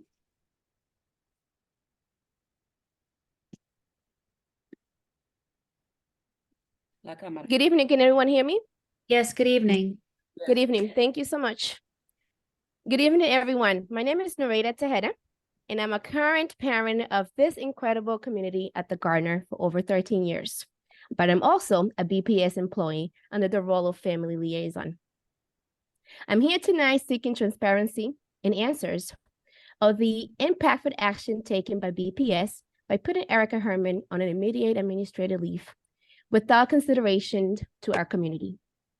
It has been alleged that the shift of a school Drew Archison, that families was the source of expressed concern at GPA. In my role, I interact with hundreds of families each week and serve in 5 different committees within the school. And in none of these interactions with these meetings nor the families, I have heard about such concerns. However, I am also wondering, why is it that the only person or entity to know about these concerns is the district? This makes me wonder, are these alleged concerns are real, or is it the cover up to the colossal mess that was made in our grade reconfiguration process at the Gardner meeting back in October? Our superintendent, Mary Skipper, has shared that one of the goals is to build trust within the families of BPS to share data, transparency, and honest ways, even if it wasn't pretty. Yet, I find interested that this committee nor the public have discussed or have access to the climate data focuses on our central office. The BPS website towards this service to families. However, the public reporting data shared on these sites that is available to families somewhat leaves out the data set focused on questions related to the central office. This doesn't feel transparent or honest, or it makes me think, what is the real intention behind this? And in spite of what has been described by DESE as a dysfunctional and unsupported district. Excuse me, I'm afraid you're past your time. Thank you. Aria is not signed into the meeting, so our next speaker will be Sophia Martinez.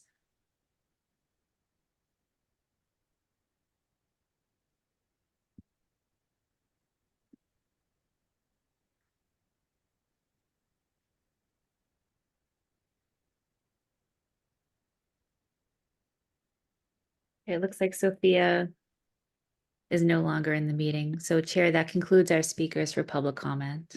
All right, thank you. Is there any new business? None? Okay. That concludes our business for this evening. As a reminder, the school committee is holding virtual meetings on Zoom from January through March. And so our next meeting will take place on Wednesday, January 24th at 5 p.m. The complete 2024 meeting schedule is posted on the committee's webpage. There's nothing further. I'll entertain a motion to adjourn the meeting. Is there a motion?